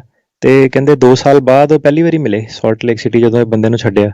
ਤੇ ਇਹ ਜਿਹੜੇ ਹੁਣ ਰਿਫਿਊਜੀ ਕਾਫੀ, ਫਿਰ ਨਾ ਜਦੋਂ ਇਦਾਂ ਦਾ ਕੋਈ ਮਸਲਾ ਹੁੰਦਾ, ਕਾਫੀ ਜਿਹੜੇ ਚਰਚ ਦੇ ਗਰੁੱਪਸ ਵਗੈਰਾ, ਸਿਵਲ ਰਾਈਟਸ ਗਰੁੱਪ ਵਗੈਰਾ, ਉਹ ਕਾਫੀ ਜ਼ਿਆਦਾ ਪਿੱਛੇ ਜੁੜ ਜਾਂਦੇ ਨੇ ਤੇ ਫਿਰ ਕਾਫੀ ਜ਼ਿਆਦਾ ਇੰਪੋਰਟੈਂਟ ਲਾਅ ਸੂਟ ਜਿਹੜੇ ਆ ਸਰਕਾਰ ਦੇ ਖਿਲਾਫ ਲੈ ਕੇ ਆਉਂਦੇ ਨੇ। ਹੁਣ ਇਹਨਾਂ ਨੇ ਕੀ ਕੀਤਾ ਕਿ ਟਰੰਪ ਐਡਮਿਨਿਸਟ੍ਰੇਸ਼ਨ ਨੇ ਆ ਜਿਹੜੇ ਪਿਛਲੇ ਵੈਂਸਡੇ ਨੂੰ ਅੱਧਾ ਕੁ ਘੰਟਾ, ਜਿੱਦਾਂ ਡੈਡਲਾਈਨ ਇੱਕ ਹੁੰਦੀ ਹੈ ਕਿ ਤੁਸੀਂ ਅਗਲੇ ਫਿਜ਼ੀਕਲ ਈਅਰ ਲਈ ਕਿੰਨੇ ਕੇਸ ਲੈਣੇ ਨੇ। ਜਿੱਦਾਂ ਅਕਤੂਬਰ ਦੇ ਵਿੱਚ ਇਮੀਗ੍ਰੇਸ਼ਨ ਦਾ ਫਿਜ਼ੀਕਲ ਈਅਰ ਸਟਾਰਟ ਹੁੰਦਾ ਤੇ ਸੈਪਟੈਂਬਰ ਦੇ ਵਿੱਚ ਐਂਡ ਹੁੰਦਾ, ਤੇ ਅੱਧੇ ਘੰਟੇ ਪਹਿਲਾਂ ਇਹਨਾਂ ਨੇ ਖਤਮ ਹੋਣ ਤੋਂ ਪਹਿਲਾਂ ਜਿਹੜੀ ਇਹਨਾਂ ਦੀ ਡੈਡਲਾਈਨ ਸੀ, ਇਹਨਾਂ ਨੇ ਕਿਹਾ ਕਿ ਆਪਾਂ ਇਸ ਸਾਲ, ਅਗਲੇ ਸਾਲ ਜਿਹੜੇ ਸਿਰਫ 15,000 ਰਿਫਿਊਜੀ ਵੈਲਕਮ ਕਰਨੇ ਆ। ਟਰੰਪ ਦੇ ਪਿਛਲੇ ਸਾਲ 18,000 ਸੀਗੇ, ਘੱਟ ਸੀਗੇ। ਤੇ ਐਕਚੁਅਲ ਦੇ ਵਿੱਚ ਜਿੱਦਾਂ ਹੁਣ ਓਬਾਮੇ ਹੋਣਾ ਸੀਗੇ, ਉਹਨਾਂ ਨੇ ਕਿਹਾ ਕਿ 1,10,000 ਤੱਕ ਤੁਸੀਂ ਰਿਫਿਊਜੀ ਹਰੇਕ ਸਾਲ ਐਡਮਿਟ ਕਰ ਸਕਦੇ ਹੋ, ਤੇ ਉਹਨਾਂ ਨੂੰ 1,10,000 ਤੋਂ ਦੇਖ ਲਓ ਇਹਨਾਂ ਨੇ 15,000 ਕਰਤਾ। ਮਤਲਬ ਕਿ ਇੰਨੇ ਹੀ ਰਿਫਿਊਜੀ ਐਡਮਿਟ ਕਰਨੇ ਆ। ਤੇ ਨਾਲੋਂ ਨਾਲ ਉਹਨਾਂ ਨੇ ਕਾਫੀ ਸਾਰੀਆਂ ਰਿਸਟ੍ਰਿਕਸ਼ਨ ਲਾਈਆਂ ਕਿ ਕਹਿੰਦੇ ਕਿ ਜਿਹੜੇ ਸੋਮਾਲੀਆ, ਸੀਰੀਆ ਤੇ ਯਮਨ ਤੋਂ ਬੰਦੇ ਆਉਂਦੇ ਨੇ, ਉਹਨਾਂ ਦੀ ਇਮੀਗ੍ਰੇਸ਼ਨ ਰੋਕੀ ਜਾਵੇ। ਉਹਨਾਂ ਨੇ ਆਪਣਾ ਪੱਖ ਇਹ ਰੱਖਿਆ ਕਿ ਜਿੱਦਾਂ ਹੁਣ ਕਈ ਦੇਸ਼ ਸੀਗੇ, ਆਸਟ੍ਰੇਲੀਆ ਸਪੈਸੀਫਿਕਲੀ, ਉੱਥੇ ਕਾਫੀ ਜਿੱਦਾਂ ਸੋਮਾਲੀਅਨ ਤੇ ਕਾਫੀ ਜ਼ਿਆਦਾ ਇਹ ਵਾਲੇ ਇਮੀਗ੍ਰੈਂਟਸ ਗਏ ਤੇ ਕ੍ਰਾਈਮ ਰੇਟ ਵਗੈਰਾ 'ਚ ਵੀ ਵਾਧਾ ਹੋਇਆ। ਕੋਈ ਐਪਰੋਪਰੀਏਟ ਟ੍ਰੇਨਿੰਗ ਨਹੀਂ ਦਿੱਤੀ ਉਹ ਇਮੀਗ੍ਰੈਂਟਸ ਨੂੰ। ਤੇ ਉਹ ਕਹਿੰਦੇ ਕਿ ਆਪਾਂ ਨਹੀਂ ਚਾਹੁੰਦੇ ਕਿ ਸਾਡੇ, ਮਤਲਬ ਟਰੰਪ ਐਡਮਿਨਿਸਟ੍ਰੇਸ਼ਨ ਨੇ ਇਹ ਮੁੱਦਾ ਦਿੱਤਾ। ਤੇ ਹੁਣ ਜਿਹੜੇ ਪ੍ਰੈਜ਼ੀਡੈਂਟ ਹੁੰਦਾ ਅਮਰੀਕਾ ਦਾ, ਉਹਦੀ ਰਿਸਪੌਂਸਿਬਿਲਿਟੀ ਹੁੰਦੀ ਹੈ ਕਿ ਉਹਨੇ ਦੱਸਣਾ ਹੁੰਦਾ ਹੈ ਕਿ ਕਾਂਗਰਸ ਨੂੰ ਕਿ ਮੈਂ ਕਿੰਨੇ ਰਿਫਿਊਜੀ ਵੈਲਕਮ ਕਰਨੇ ਨੇ। ਤੇ ਇਹਨਾਂ ਨੇ ਹੁਣ ਆਪਣਾ ਨੰਬਰ 15,000 ਦੱਸਿਆ। 15,000 ਚੋਂ ਜਿਹੜੇ ਪਹਿਲਾਂ ਕੋਟਾ ਹੁੰਦਾ ਸੀਗਾ ਅਫਰੀਕਾ ਦਾ, ਆਪਣਾ ਏਸ਼ੀਆ ਦਾ, ਜਿਹਦੇ ਵਿੱਚ ਇੰਡੀਆ ਵੀ ਆ ਜਾਂਦਾ ਹੈ, ਤੇ ਲੈਟਿਨ ਅਮਰੀਕਾ ਦਾ, ਤੇ ਹੁਣ ਇਹਨਾਂ ਨੇ ਉਹ ਕੋਟਾ ਸਾਰਾ, ਉਹ ਕਹਿੰਦੇ ਕਿ ਕੋਈ ਇਦਾਂ ਦਾ ਕੋਟਾ ਨਹੀਂ ਰੱਖਣਾ ਕਿਸੇ ਨੂੰ, ਕਿਸੇ ਕੰਟਰੀ ਨੂੰ ਇਦਾਂ ਦਾ ਨਹੀਂ ਕਿ ਇੰਡੀਆ ਵਾਲਿਆਂ ਦੇ ਅਪਰੂਵ ਕਰਨੇ ਆ, ਅਫਰੀਕਾ ਵਾਲਿਆਂ ਦੇ ਅਪਰੂਵ ਕਰਨੇ ਆ। ਜੀ ਜੀ। ਇਹ ਜਿਹੜਾ ਕੋਟਾ ਸੀਗਾ ਇਹਨਾਂ ਨੇ ਹੁਣ ਚੇਂਜ ਕਰਕੇ ਇਹ ਕੀਤਾ ਕਿ ਕਹਿੰਦੇ ਕਿ 4,000 ਵੀਜ਼ੇ ਆਪਾਂ ਜਿਹੜੇ ਦੇਵਾਂਗੇ ਇਰਾਕੀਆਂ ਨੂੰ, ਜਿਹਨਾਂ ਨੇ ਮਿਲਟਰੀ ਲਈ ਕੰਮ ਕੀਤਾ ਸੀਗਾ। ਠੀਕ ਹੈ। 1,500 ਦੇਵਾਂਗੇ ਆਪਾਂ ਜਿਹੜੇ ਸੈਂਟਰਲ ਅਮਰੀਕਾ, ਜਿਹੜੇ ਥੱਲੇ ਸਾਊਥ ਅਮਰੀਕਾ ਜਿਹੜੇ ਦੇਸ਼ ਨੇ, ਉਹਨਾਂ ਨੂੰ। 5,000 ਕਹਿੰਦੇ ਆਪਾਂ ਉਹਨਾਂ ਨੂੰ ਦੇਵਾਂਗੇ ਜਿਹਨਾਂ ਨੂੰ ਧਰਮ ਦੇ ਬੇਸ ਤੇ ਕੋਈ ਪਰਸੀਕਿਊਸ਼ਨ ਹੋਈ ਹੈ। ਠੀਕ ਹੈ। ਤੇ 7500 ਉਹਨਾਂ ਨੂੰ ਦੇਵਾਂਗੇ ਜਿਹੜੇ ਫੈਮਿਲੀ, ਜਿਹੜੇ ਇੱਥੇ ਆ, ਫੈਮਲੀਆਂ ਉਹਨਾਂ ਦੀਆਂ ਉੱਥੇ ਆ ਨਾ, ਉਹਨਾਂ ਨੇ ਮਿਲਣਾ। ਪਰ ਹੁਣ ਜਿਹੜੀਆਂ ਏਜੰਸੀਆਂ, ਉਹਨਾਂ ਨੇ ਇਹ ਕਿਹਾ ਕਿ ਕਹਿੰਦੇ ਤਾਂ ਤੁਸੀਂ ਹੋ ਗਏ ਕਿ 4,000 ਆਪਾਂ ਇਰਾਕੀਆਂ ਨੂੰ ਦੇਵਾਂਗੇ ਜਿਹਨਾਂ ਨੇ ਮਿਲਟਰੀ ਦੀ ਹੈਲਪ ਕੀਤੀ ਸੀਗੀ, ਪਰ ਐਕਚੁਅਲੀ ਦੇ ਵਿੱਚ ਇਹਨਾਂ ਨੇ ਸਿਰਫ 123 ਵੀਜ਼ੇ ਦਿੱਤੇ। ਤੇ ਜਿਹੜੇ ਵੀ ਲੋਕੀ ਸੀਗੇ ਉਹ ਜਿਹਨਾਂ ਨੇ ਮਿਡਲ ਈਸਟ ਵਗੈਰਾ, ਅਫਗਾਨਿਸਤਾਨ, ਇਰਾਕ, ਇੱਦਾਂ ਦੇ ਦੇਸ਼ਾਂ ਜਿਹਨਾਂ ਦੀ ਮਦਦ ਕੀਤੀ ਸੀ, ਕਾਫੀ ਸਾਰੇ ਲੋਕੀ ਇਹ ਉਹਨਾਂ ਨੂੰ ਉੱਥੇ ਛੱਡ ਕੇ ਆ ਗਏ, ਜਿਹੜੇ ਟਰਾਂਸਲੇਟਰ, ਇੰਟਰਪ੍ਰੇਟਰ ਸੀਗੇ। ਤੇ ਰਿਪੋਰਟ ਆਈ ਹੈ ਕਿ ਕਾਫੀ ਸਾਰੇ ਜਿਹੜੇ ਲੋਕੀ ਸੀਗੇ ਉਹ ਬਾਅਦ 'ਚ ਜਦੋਂ ਚੱਲ ਜਾਂਦੀ ਹੈ ਸਰਕਾਰ, ਉੱਥੋਂ ਪੁਲ ਆਊਟ ਕਰ ਲੈਂਦੀ ਹੈ। ਕਾਫੀ ਜ਼ਿਆਦਾ ਦਾ ਮਰਡਰ ਹੋ ਗਿਆ ਆਲਰੇਡੀ। ਜੀ ਜੀ ਜੀ। ਸੋ ਇਹ ਜਿਹੜਾ ਰਿਫਿਊਜੀ ਜਿਹੜਾ ਹੁੰਦਾ ਹੈ, ਅਸਾਈਲਮ ਦੇ ਨਾਲੋਂ ਵੱਖਰਾ ਹੁੰਦਾ ਹੈ ਕਿ ਸੇਮ ਹੀ ਥਿੰਗ ਹੁੰਦੀ ਆ? ਰਿਫਿਊਜੀ ਵੀ ਇੱਕ ਅਸਾਈਲੀ ਰਿਫਿਊਜੀ ਹੁੰਦਾ, ਬਸ ਫਰਕ ਇਹ ਹੁੰਦਾ ਕਿ ਕਈ ਜਿਹੜੇ ਸਿੱਧੇ ਡਾਇਰੈਕਟਲੀ ਉੱਥੋਂ ਦੀ ਆਉਂਦੇ ਨੇ, ਜਿਹੜਾ ਅਸਾਈਲੀ ਹੁੰਦਾ ਉਹ ਜਿਹੜਾ ਆ ਕੇ ਆਪਣਾ ਇੱਥੇ ਕਲੇਮ ਪ੍ਰੈਜ਼ੈਂਟ ਕਰਦਾ। ਠੀਕ ਹੈ। ਸੋ ਇਹ ਜਿਹੜਾ ਆંકੜਾ ਦਿੱਤਾ ਇਹਨਾਂ ਨੇ 15,000, ਕੀ ਇਹ ਅਸਾਈਲਮ ਵਾਲੇ ਕੇਸਾਂ ਦੇ ਉੱਤੇ ਵੀ ਅਸਰ ਪਾਊਗਾ ਕਿ ਨਹੀਂ? ਅਸਾਈਲਮ ਵਾਲੇ ਕੇਸਾਂ ਤੇ ਅਸਰ, ਮਤਲਬ ਇਹਨਾਂ ਦੀ ਕੋਸ਼ਿਸ਼ ਰਹੂਗੀ ਕਿ ਪਾਊਗਾ, ਪਰ ਐਂਡ ਆਫ ਦਾ ਡੇ ਜਿਹੜਾ ਡਿਸੀਜਨ ਹੈ, ਗੁੱਡ ਥਿੰਗ ਹੈ ਕਿ ਉਹ ਜੱਜ ਨਹੀਂ ਦੇਣਾ, ਹੈ ਨਾ। ਜੀ। ਜਿਹੜਾ ਇੱਥੇ ਆ ਗਿਆ, ਜਿਹੜਾ ਹੁਣ ਬਾਹਰੋਂ ਦੀ ਆਉਣਾ ਹੈ, ਉਹ ਵੀਜ਼ੇ ਕਿੰਨੇ ਦੇਣੇ ਨੇ ਉਹਨੂੰ ਤਾਂ ਇਹ ਰੋਕ ਸਕਦੇ ਨੇ। ਜਿਹੜਾ ਹੁਣ ਅੰਦਰ ਆ ਕੇ ਜਿਹੜਾ ਇੱਥੇ ਫਾਈਲ ਕਰ ਰਿਹਾ ਉਹਨੂੰ ਨਹੀਂ ਇਹ ਰੋਕ ਸਕਦੇ। ਪਰ ਇਹਦੇ ਵਿੱਚ ਇਹ ਹੈ ਕਿ ਜਿੱਦਾਂ ਆਪਾਂ ਸੁਣਨ ਤੇ ਆ ਰਿਹਾ ਕਿ ਕਾਫੀ ਮਾਸ ਡੀਪੋਰਟੇਸ਼ਨ, ਕੀ ਬਾਰਡਰ ਤੋਂ ਹੀ ਇਹਨਾਂ ਨੇ ਕਾਫੀ ਬੰਦੇ ਵਾਪਸ ਮੋੜ ਦਿੰਦੇ ਨੇ। ਹੁਣ ਜਿਹੜੇ ਬਾਰਡਰ ਤੋਂ ਜਦੋਂ ਤੁਸੀਂ ਸਾਰਿਆਂ ਨੂੰ, ਜਦੋਂ ਤੁਹਾਡੀ ਪਾਲਿਸੀ ਇਹ ਹੋਗੀ ਕਿ ਕੋਈ ਅੰਦਰ ਆਣ ਹੀ ਨਹੀਂ ਦੇਣਾ, ਤੇ ਫਿਰ ਇਹ ਵੀ ਹੈ ਕਿ ਰਿਫਿਊਜੀ ਵੀ ਐਡੀ ਦੂਰ ਚੱਲ ਕੇ ਕਿਉਂ ਆਊਗੇ ਜੇ ਕੋਈ ਅੰਦਰ ਉਹਨਾਂ ਨੂੰ ਪਤਾ ਕਿ ਆ ਨਹੀਂ ਸਕਦਾ, ਪੈਸੇ ਲਾਊਗੇ ਨਾਲੇ ਆਪਣੇ, ਹੈ ਨਾ। ਜੀ ਜੀ। ਸੋ ਇਹ ਸੀਗੀਆਂ ਸਰੋਤਿਓ ਅੱਜ ਦੀਆਂ ਕੁਛ ਕੁ ਜਿਹੜੀਆਂ ਅਹਿਮ ਖਬਰਾਂ ਜਿਨ੍ਹਾਂ ਉੱਤੇ ਜਿਹੜੀ ਆਪਾਂ ਚਰਚਾ ਕੀਤੀ ਹੈ। ਅਤੇ ਹੁਣ ਆਪਾਂ ਇੱਥੇ ਇੱਕ ਬ੍ਰੇਕ ਜਿਹੜੀ ਉਹ ਲਵਾਂਗੇ, ਅਤੇ ਬ੍ਰੇਕ ਤੋਂ ਬਾਅਦ ਦੇ ਵਿੱਚ ਜਿਹੜੇ ਤੁਹਾਡੇ ਸਰੋਤਿਆਂ ਦੇ ਸਵਾਲਾਂ ਦੇ ਜਵਾਬ ਜਿਹੜੇ ਉਹ ਦੇਣਗੇ ਅਟਰਨੀ ਜਗਬੀਰ ਟਿਰਕੀਆਣਾ, ਇਮੀਗ੍ਰੇਸ਼ਨ ਦੇ ਅਟਰਨੀ ਆ, ਟਿਰਕੀਆਣਾ ਲਾ ਫਰਮ ਦੇ ਨਾਲ ਇਹ ਕੰਮ ਕਰਦੇ ਨੇ। ਇਹਨਾਂ ਦੇ ਨਾਲ ਤੁਸੀਂ ਗੱਲਬਾਤ ਕਰਨੀ ਹੋਵੇ, ਅਪਾਇੰਟਮੈਂਟ ਬਣਾਉਣੀ ਹੋਵੇ, ਤਾਂ ਤੁਸੀਂ ਇਹਨਾਂ ਨੂੰ ਸੰਪਰਕ ਕਰ ਸਕਦੇ ਹੋ। ਇਹਨਾਂ ਦਾ ਫ਼ੋਨ ਨੰਬਰ ਆ 4159090503, 415-909-0503 ਦੇ ਉੱਤੇ। ਅਤੇ ਨਾਲ ਹੀ ਜਿਹੜੇ ਸਰੋਤਿਆਂ ਨੂੰ ਦੱਸਦੇ ਵੀ ਜੇ ਤੁਸੀਂ ਸਟੂਡੀਓ 'ਚ ਕਾਲ ਕਰਨੀ ਆ, ਉਸ ਦੇ ਲਈ ਨੰਬਰ ਆ 408-272-5200, 408272 5200 ਇਸ ਨੰਬਰ ਦੇ ਉੱਤੇ ਕਾਲ ਕਰਕੇ ਤੁਸੀਂ ਜਿਹੜਾ ਜੀ ਹੁਣ ਇਸ ਪ੍ਰੋਗਰਾਮ ਦੇ ਵਿੱਚ ਹਿੱਸਾ ਲੈ ਸਕੋਗੇ। ਤੇ ਮਿਲਦੇ ਹਾਂ ਆਪਣੇ ਸਰੋਤਿਆਂ ਨੂੰ ਇੱਕ ਬ੍ਰੇਕ ਤੋਂ ਬਾਅਦ 'ਚ।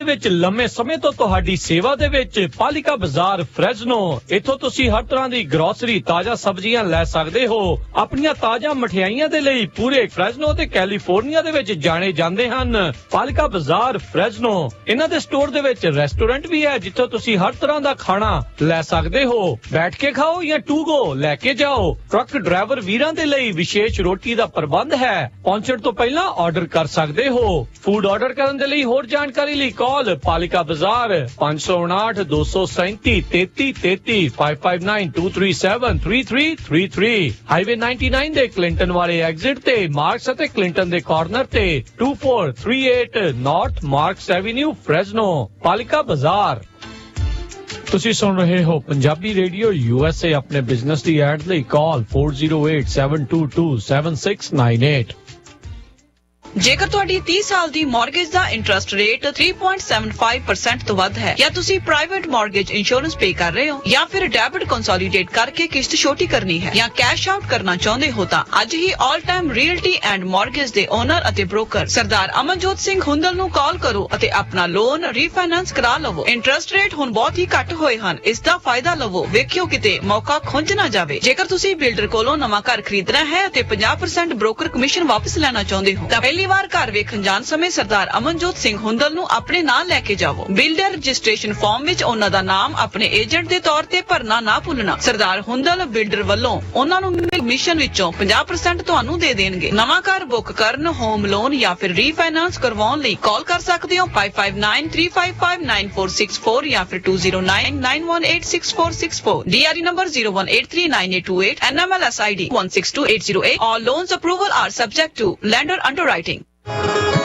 ਕੀ ਤੁਸੀਂ ਵਧੀਆ ਮਕੈਨਿਕ ਦੀ ਭਾਲ ਵਿੱਚ ਹੋ ਤਾਂ ਚੇਤੇ ਰੱਖੋ ਦੀਪਸ ਆਟੋ ਰਿਪੇਅਰ ਫ੍ਰੈਜ਼ਨੋ, ਜੋ ਕਿ ਜੈਂਸਨ ਅਤੇ ਪੀਚ ਐਵਨਿਊ ਦੇ ਲਾਗੇ ਸਥਿਤ ਹੈ। ਇੱਥੋਂ ਆਪ ਜੀ ਆਪਣੀਆਂ ਗੱਡੀਆਂ ਦੀ ਫੁੱਲ ਰਿਪੇਅਰਸ ਕਰਵਾ ਸਕਦੇ ਹੋ, ਜਿਵੇਂ ਕਿ ਆਇਲ ਚੇਂਜਸ, ਬ੍ਰੇਕਸ ਆਦਿ। ਦੀਪਸ ਆਟੋ ਰਿਪੇਅਰ ਜੋ ਕਿ star certified smart check station ਵੀ ਹੈ, ਤਾਂ ਤੁਸੀਂ ਕਾਰਸ ਅਤੇ ਪਿਕਅਪ ਦੀ ਸਮਾਰਟ ਚੈੱਕ ਵੀ ਕਰਵਾ ਸਕਦੇ ਹੋ। ਸਾਡੇ ਸਰਟੀਫਾਈਡ ਆਟੋ ਮਕੈਨਿਕਸ ਤੁਹਾਡੀਆਂ ਖਰਾਬ ਹੋਈਆਂ ਗੱਡੀਆਂ ਨੂੰ ਫ੍ਰੀਵੇ ਤੇ ਭੱਜਣ ਲਾ ਦੇਣਗੇ।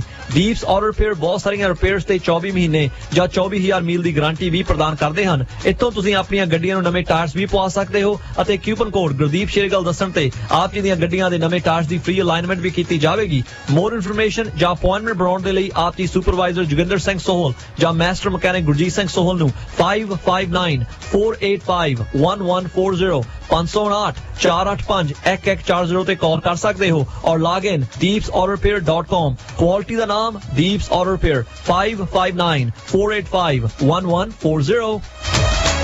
Diesel truck alignment and tyre Fresno, ਜਿੱਥੋਂ ਕਿ ਤੁਸੀਂ ਟਰੱਕ ਅਤੇ ਟ੍ਰੇਲਰ ਦੀ ਅਲਾਈਨਮੈਂਟ, ਵੀਲ ਬੈਲੈਂਸ ਦਾ ਕੰਮ ਕਰਵਾ ਸਕਦੇ ਹੋ। ਟਰੱਕ ਐਂਡ ਟ੍ਰੇਲਰ ਦੀ ਹਰ ਤਰੀਕੇ ਦੀ ਰਿਪੇਅਰ, DPF ਫਿਲਟਰ ਦੇ ਨਾਲ ਸੰਬੰਧਿਤ ਹਰ ਤਰ੍ਹਾਂ ਦਾ ਕੰਮ ਕਰਦੇ ਹਨ। Diesel truck alignment and tyre, ਤੁਸੀਂ ਇਹਨਾਂ ਤੋਂ ਨਵੇਂ ਪੁਰਾਣੇ ਟਾਇਰ ਵੀ ਖਰੀਦ ਸਕਦੇ ਹੋ। ਕਾਲ 5593531850। Diesel truck alignment and tyre 4616 south seeder avenue Fresno 5593531850।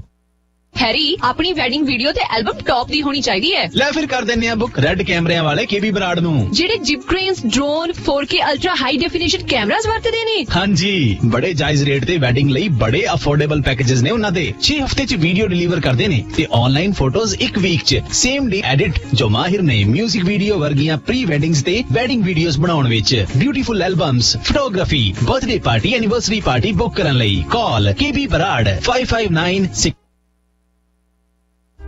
ਤੁਸੀਂ ਸੁਣ ਰਹੇ ਹੋ Punjabi radio USA KOBO Yuba city 1450 AM KIID Sacramento 1470 AM KWRU Fresno 1300 AM KLHC Bakersfield 1350 AM KCVR Stockton Modesto 1570 AM